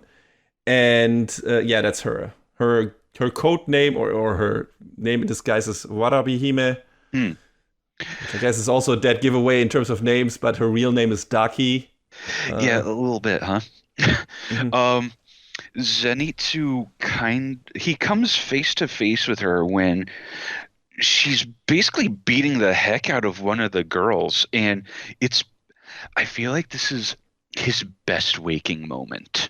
Absolutely, yeah. Because he's like, what are you doing to this girl? She doesn't deserve this. And it's like, oh, he's going for it. He's actually doing it. Maybe he's not as bad a character as we thought. Listen, Zenitsu, when it comes to his ideals and everything, he kind of has his heart in the right place. He knows that he wants to protect, girls and everything. And he knows what he can tell right from wrong. The problem is he's a bit of a creep, and he's annoying. It's not that he doesn't know what's right and what's wrong, and he can't fight and everything. And he has some kick-ass moments. The problem is everything else to his character that kind of pulls that down into the gutter. So the good thing is, like we said before, in these two arcs, there's not too much of the problem of the annoying stuff in here. Like, the scenes he is in, when he's in them, he's either asleep or he can't to be too much in character, right? He's posing as a girl at some point. And there's still his, usual screeching and complaining shit. That's in here, but it's not as, let's say overbearing as it was in the first season when he was introduced. He is growing as a character, maybe, but he's definitely not there yet. So we'll see. But he's definitely more positive screen time in these two arcs than he has in the previous season. So I'll give him that, absolutely. And yeah, that moment, like you said, is standout kick-ass. And he gets captured after that, doesn't he? Yeah, he does. So, yeah, that's also a good thing. Because then he's off screen for a while. Man, I mean, God, I hate that we have this character that the less we see of him, the better the show is. Like, please take in your Zenitsu in small doses.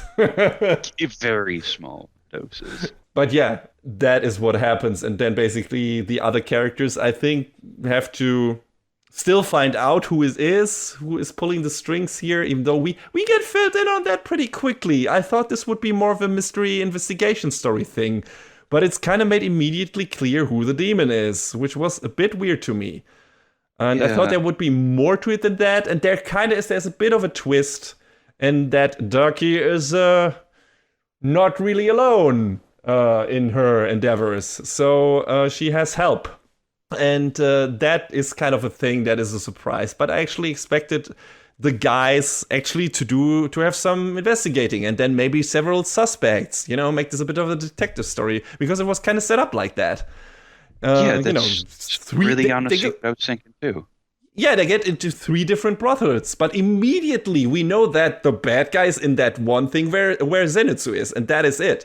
The only thing they try to throw us off with is that in the other ones there is something moving in the walls and stuff like that. And, you hear of the disappearance, but that's only because Daki's belt or whatever it is can stretch to the other buildings, but she's pulling the strings, and that is evident immediately once we meet her and see her doing what she does.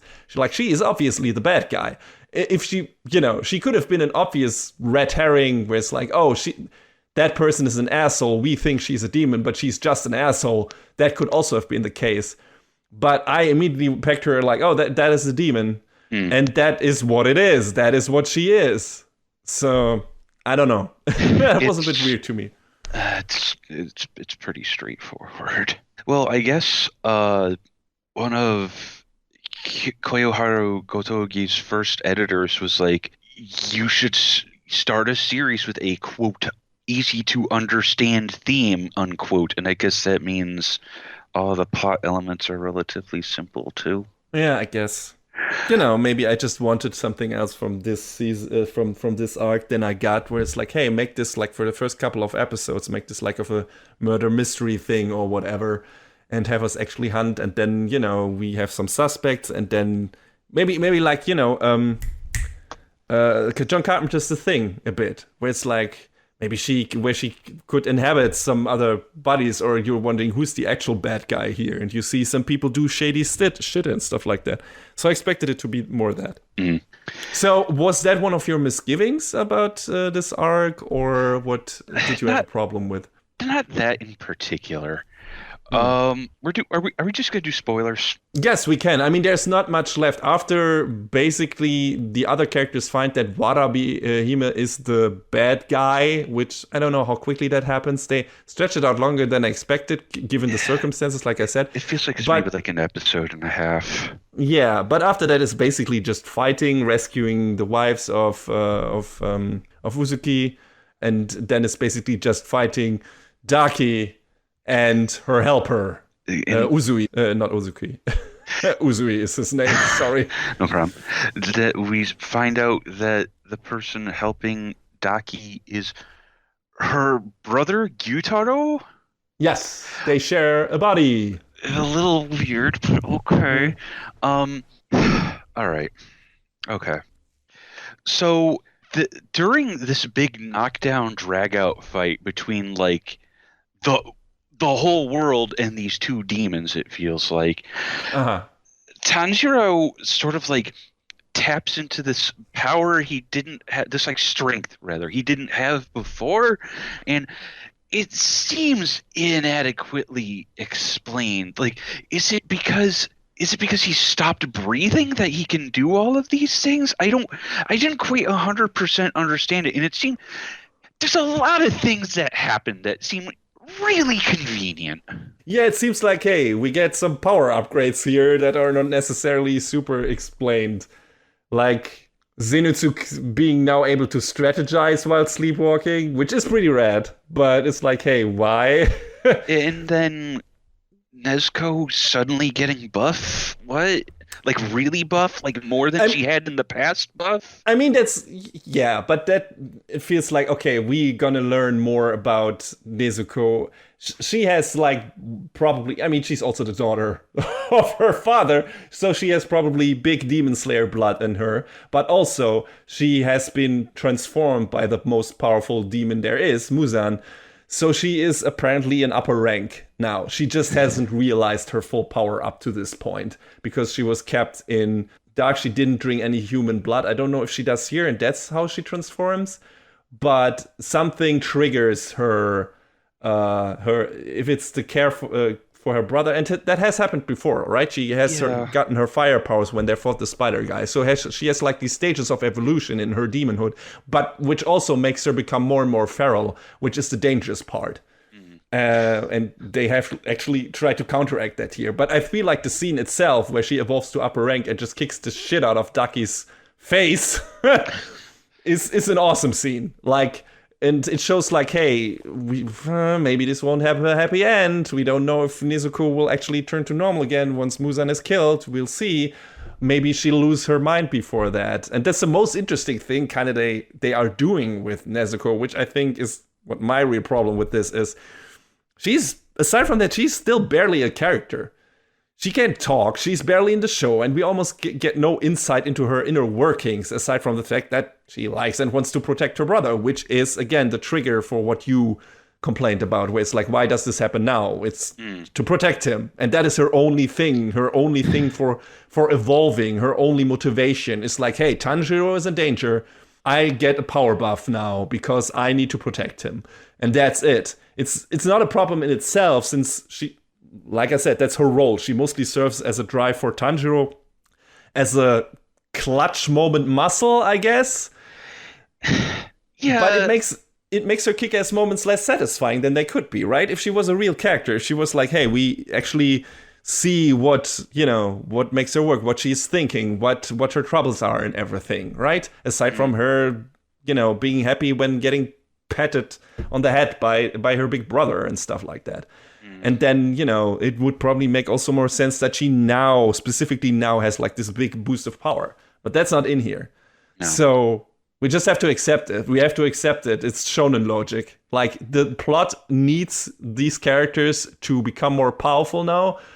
And in terms of their character development and where it happens now, they kind of make it work for Tanjiro as well. I don't know, like you, don't remember how they explained the mechanics behind it. If it was just, hey, this partially stopping breathing thing is part of the sun technique, and that's how it maybe works.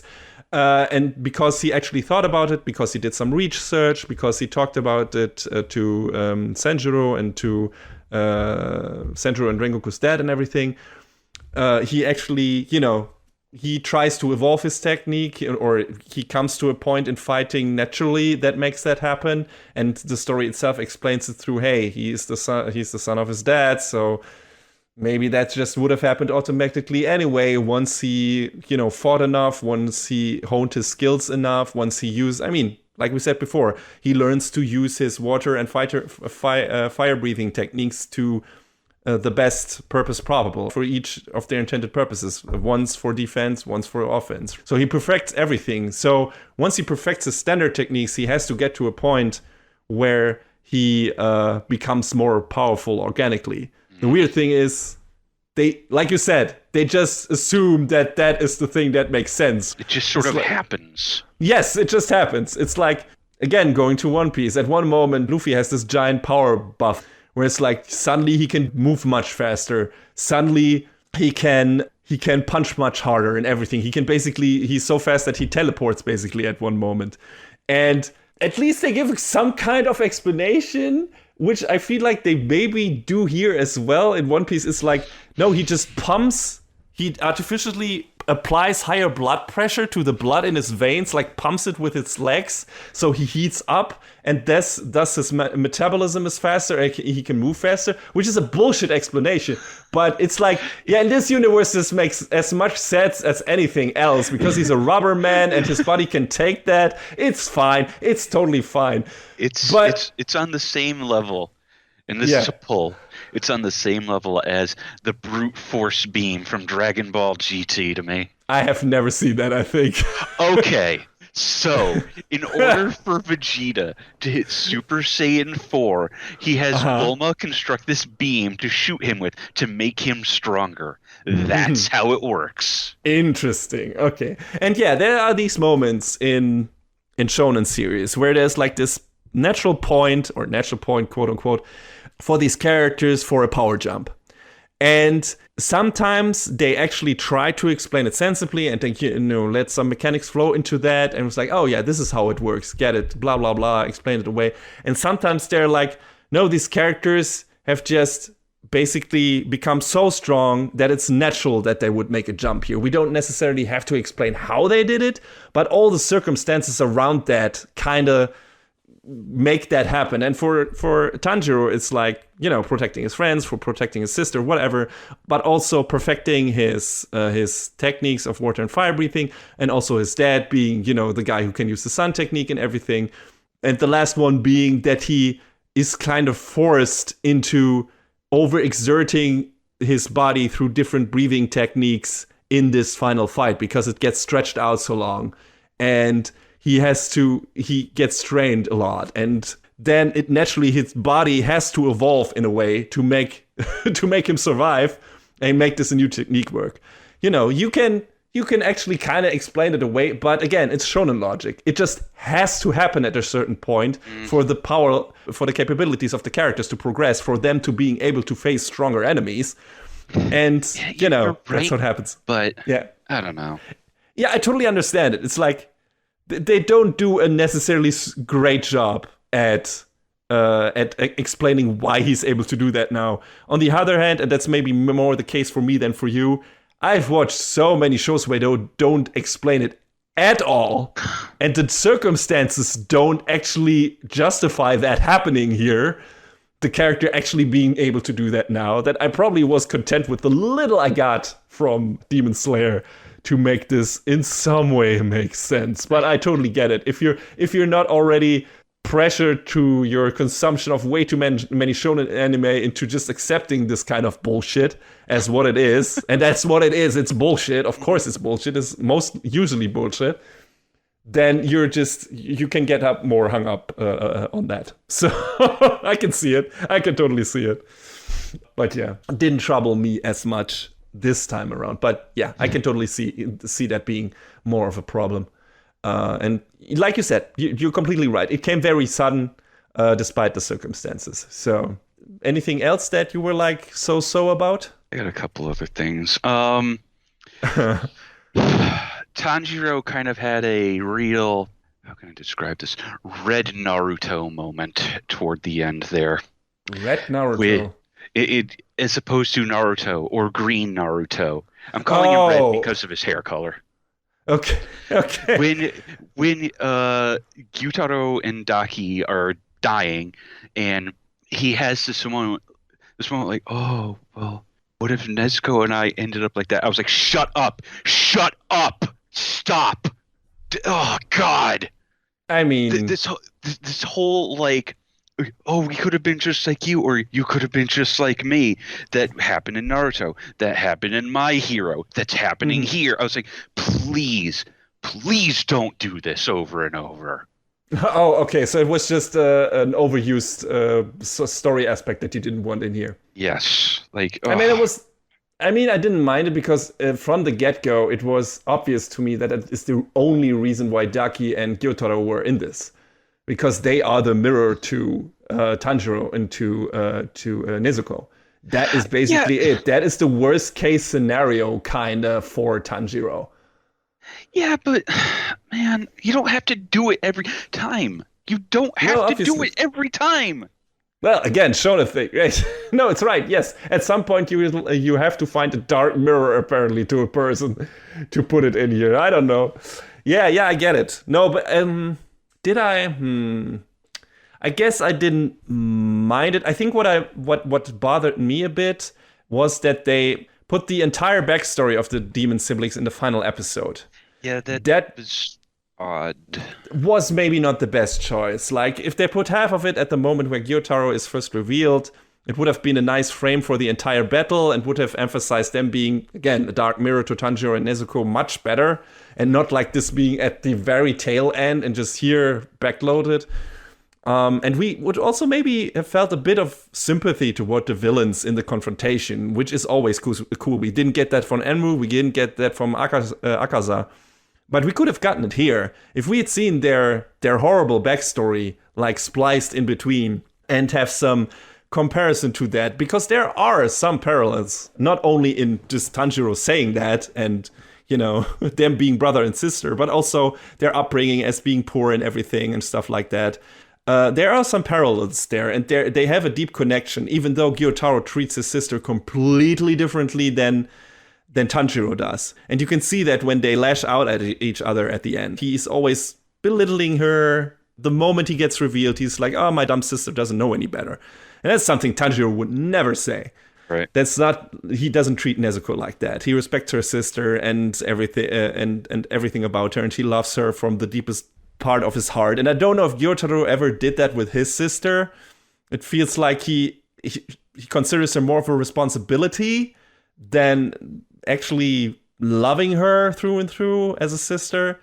And yeah, I don't know. I'm not sure about that, but there are definitely. I feel like if we had gotten a more of a glimpse into what they were before they were turned into demons, then this final fight would have had more of an impact on the character side of things. And maybe, even though the whole concept itself bothered you here, that we had to do that again, maybe it would have felt more organic, so that it wouldn't have bothered you too much, or you would have felt more of for the characters. I don't know. I feel like there was a better way to. Yeah, there was a better way to structure this, definitely. Like, not everyone can be as empathic as Tanjiro. Your audience sometimes needs a little push you for table. So maybe don't put it all in the back there. So because while they were fighting, the only thing you want to see them is just kill them. It's like just end these guys. They are assholes and they're annoying and they're assholes to each other, kind of, in a way. So I found it interesting the way they try to mirror them a bit to Tanjiro and Nezuko. But again, Nezuko is not enough of a character to make that work super well. And also, they put it all in the last episode there. And that was, in my opinion, a bad decision. That could have been structured better. I wonder if it's different in the manga. I doubt it, because so far this seems like a straight adaptation, like everything about this. So I don't know why why the author decided on doing it that way. I don't know how they did it for the spider guy. I thought that, did we even get backstory on him? I don't remember. I don't think so. But I feel like, some of the backstory for the characters was more evenly spread out. And even for Rengoku, before he had his final fight against Akaza, we got filled in more of his stuff. What his past before that fight happened, and that they should have done that for the demons here as well. That would have been better. Yeah, because then there's just more attachment to the characters, even if it's not for a long time. And especially if these are our bad guys, this is even more important, because you don't always want like just the guys that are just hateful, spiteful pieces of shit. You also sometimes want to form an attachment to them and want to understand why they are doing what they're doing. And this is, if I'm not mistaken, this is the first real time we got that for some of the demons here. So, yeah, I don't know why they put it all in Backstreet here. Your choice. I'm not sure either, but... But the fight itself was cool. Oh, no, yeah. Really fucking good. Without a doubt. I mean, it ends with them literally leveling, like a quarter, a third of the district? Maybe at least more? It looked like they leveled all of Tokyo, man. Maybe closer to half, maybe more than half. It's ridiculous. I was already putting my head like in my hands and be like, how is this a TV series in the Mugen Train arc? And given it was a movie first, but still. But this fight looks even crazier. Like the effects work, the tracking shots, the animation, the choreography, it's ridiculous. If this doesn't win Best Fight Scene at the Anime Awards next year, someone messed up. Like, if it's not even on the ballot, then there's... Can you imagine? Can you fucking imagine that snub? Like, holy shit, them Bumco Bucks got snubbed. Holy fuck. Jesus. No. No. The Bamco Bucks did their work here, and they need to be recognized, because the action scenes in this arc are ridiculous. Like, if anything, like if there are some things that don't work story-wise, character-wise in this show in general, but the showstopper action scenes are always a sight to behold, and make me overlook some of the problems I have with some of the character works. Which still isn't bad. Like, I've seen a lot worse shown, and holy shit. Like, this is good. It's not going out of its way to be something different. Definitely not. And, a lot of the things you could definitely do better. but it's not like insulting your intelligence or anything. I don't know if that's all you can ask for from a successful shonen series. I don't think so. I think you can ask for more. And there are definitely shows that have higher highs and lower lows than Demon Slayer does. I think, again, I don't know why I have to bring up One Piece all the time, but it's just one of the biggest, most prolific shonen out there, and it's one I've been watching from the beginning to end, so I'm just going to mention it again. I mean, that show, yeah. One Piece is huge, even though the manga for Demon Slayer has come and gone, it's still huge. Yes, so absolutely. I feel like the comparison is valid. Yeah, and we could also mention Naruto again. That show also has some very high highs and some very low lows. Like, especially, that's the thing, more of a long-running shonen shows, I feel like. And this Demon Slayer doesn't necessarily has that. It has some really cool, out really great moments, and especially in the fights and everything. And I like Tanjiro still as a character. I think he's a cool character. The compassionate aspect is nice, and it's rather rare. And he is, all of our characters, Zenitsu aside, outside of the fights aside, and Inosuke in general aside, I guess, they're not idiots. You know, they act like idiots out of the fights mostly, but once they're fighting, they're actually not fighting like idiots. That was one of my main problems with Naruto. I don't get this stuff from Demon Slayer. All of our characters act competently. You are not annoyed by them doing stupid shit in the fights. It makes sense. And when they fumble for a reason usually. I mean, so that's good stuff. Every fight is a fight for their lives. Absolutely, right. Those three have to rely on each other. And there's a lot of cool team fighting. That's also one of the bad things about Naruto. You have a lot of ninja teams. These ninjas don't fight as teams most of the time. No. One of them fights one other guy, and that's it. And here, we usually have at least two people fighting in handicap mode, one demon, and they have to do teamwork to actually beat him. It's in the Mugen Train arc, it's Inosuke and Tanjiro fighting Enmu, and then Rengoku fights Akaza alone, but he loses. So guess what? Maybe not such a good idea to fight alone. And then in this arc, we have, I think, all of them fighting together for a while. And then I think they split up with Inosuke and Zenitsu fighting Daki. And I think Uzui and Tanjiro fighting Gyutaro, or it was the other way around. So yeah, you have actual team fights. And I love team fights in anime. I think that's the coolest shit. Team ups. Amazing. I love that shit. And they do such great choreography when it comes to exchanging team blows here and just all the characters working off each other in this arc. Like one helping another to unleash a different move and everything and blocking for one of them. And, you know, the other one then can strike. And I love that shit. I think that's great. And that should be in more anime. Fuck all these one-on-one fights. I don't want to see them anymore. Do more team shit. Do tag team shit. So, yes, in that regard, I'm very happy with Demon Slayer because it does that more than it does, I feel like, or it does that more often than not. So, yeah, absolutely. In that regard, Demon Slayer is good, and I don't feel that there are some standout scenes, especially when it comes to the fights, and there are some standout character scenes, most of them related to Tanjiro, and, you know, in this case, one to Rengoku, I guess.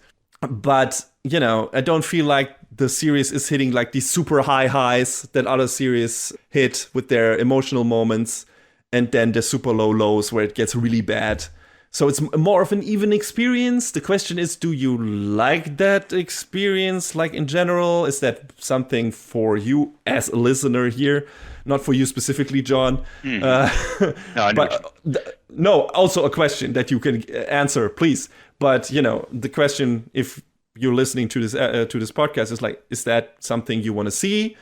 You have a bit of okay character development, and then you have some cool standout fights. If that is all what you want from your show, then this show will deliver to you, because there's nothing offensively bad about it. There's just a lot of moments where you maybe think, this could have been better. This could have been more than it was. And that's kind of it. But I never felt like, oh my god, this is some really bad shonen here. So I guess that's also a good thing. I don't know, John. How are the scales tipped for you right now when it comes to Demon Slayer? I mean, I liked this more than the first season. That's something. Less Zenitsu in it, right? That's a deciding factor.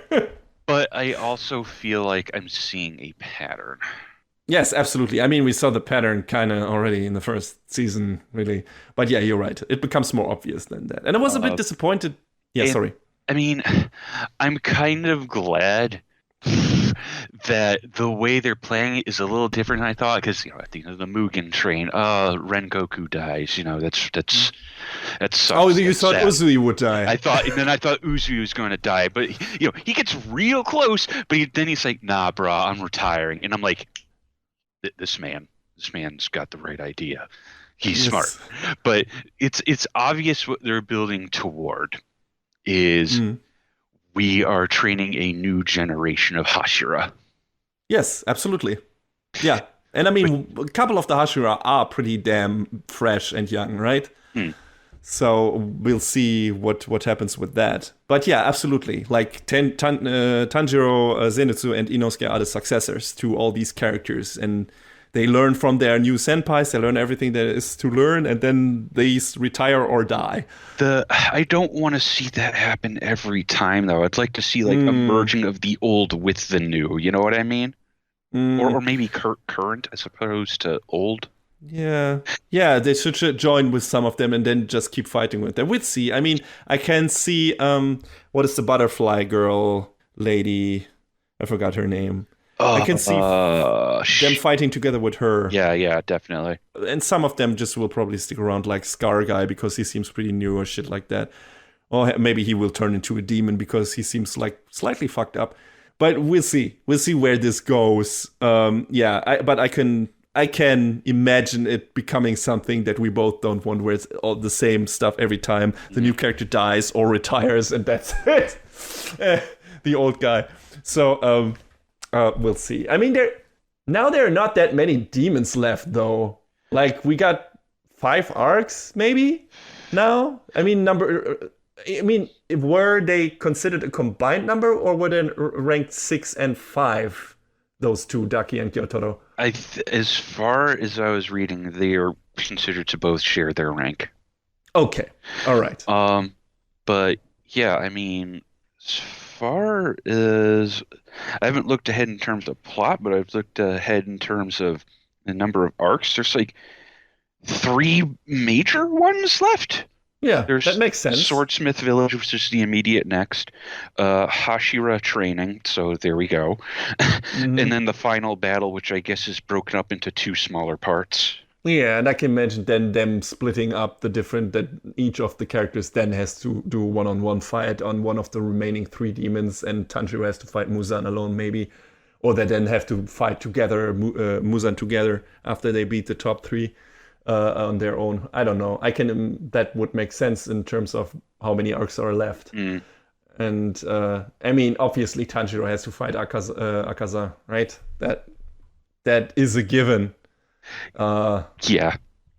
I can't see it happening any other way, because they already over distance butted heads, because he already called him out. He called him out the hardest it's ever been called out.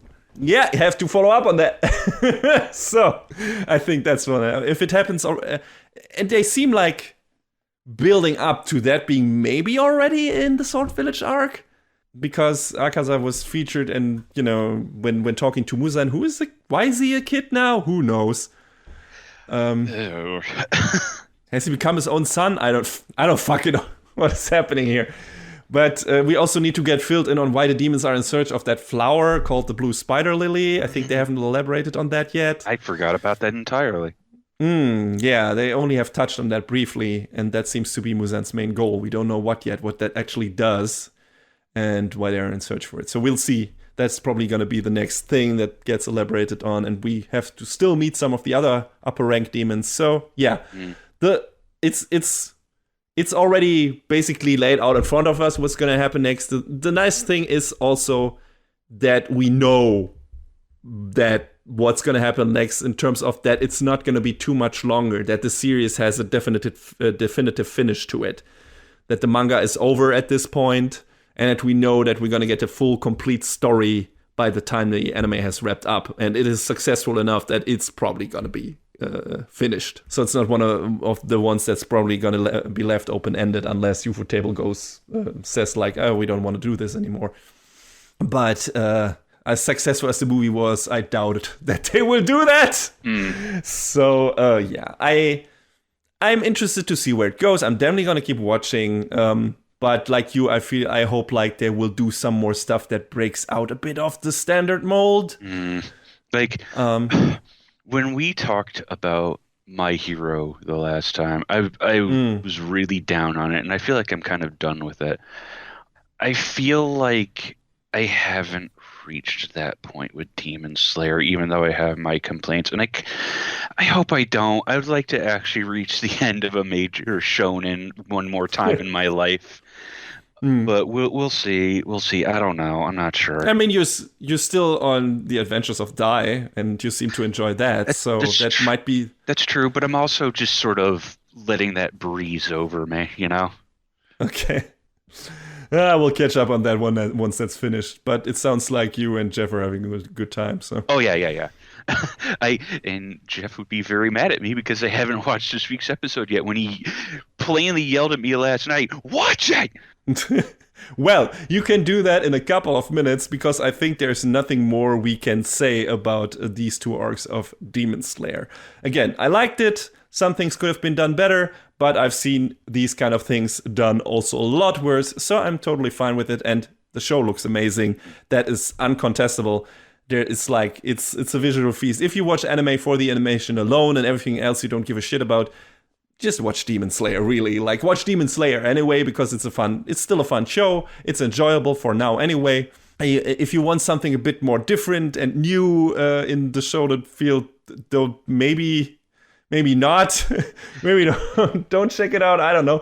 But everything else in the show works. It's fine. It's good. It looks good. It's totally watchable and enjoyable shonen show with high production values. So can't really not recommend it at this point. Anyway, so yeah, I don't know how to end this review, so all I'm saying is go out and slay your own demons, because those need a beheading.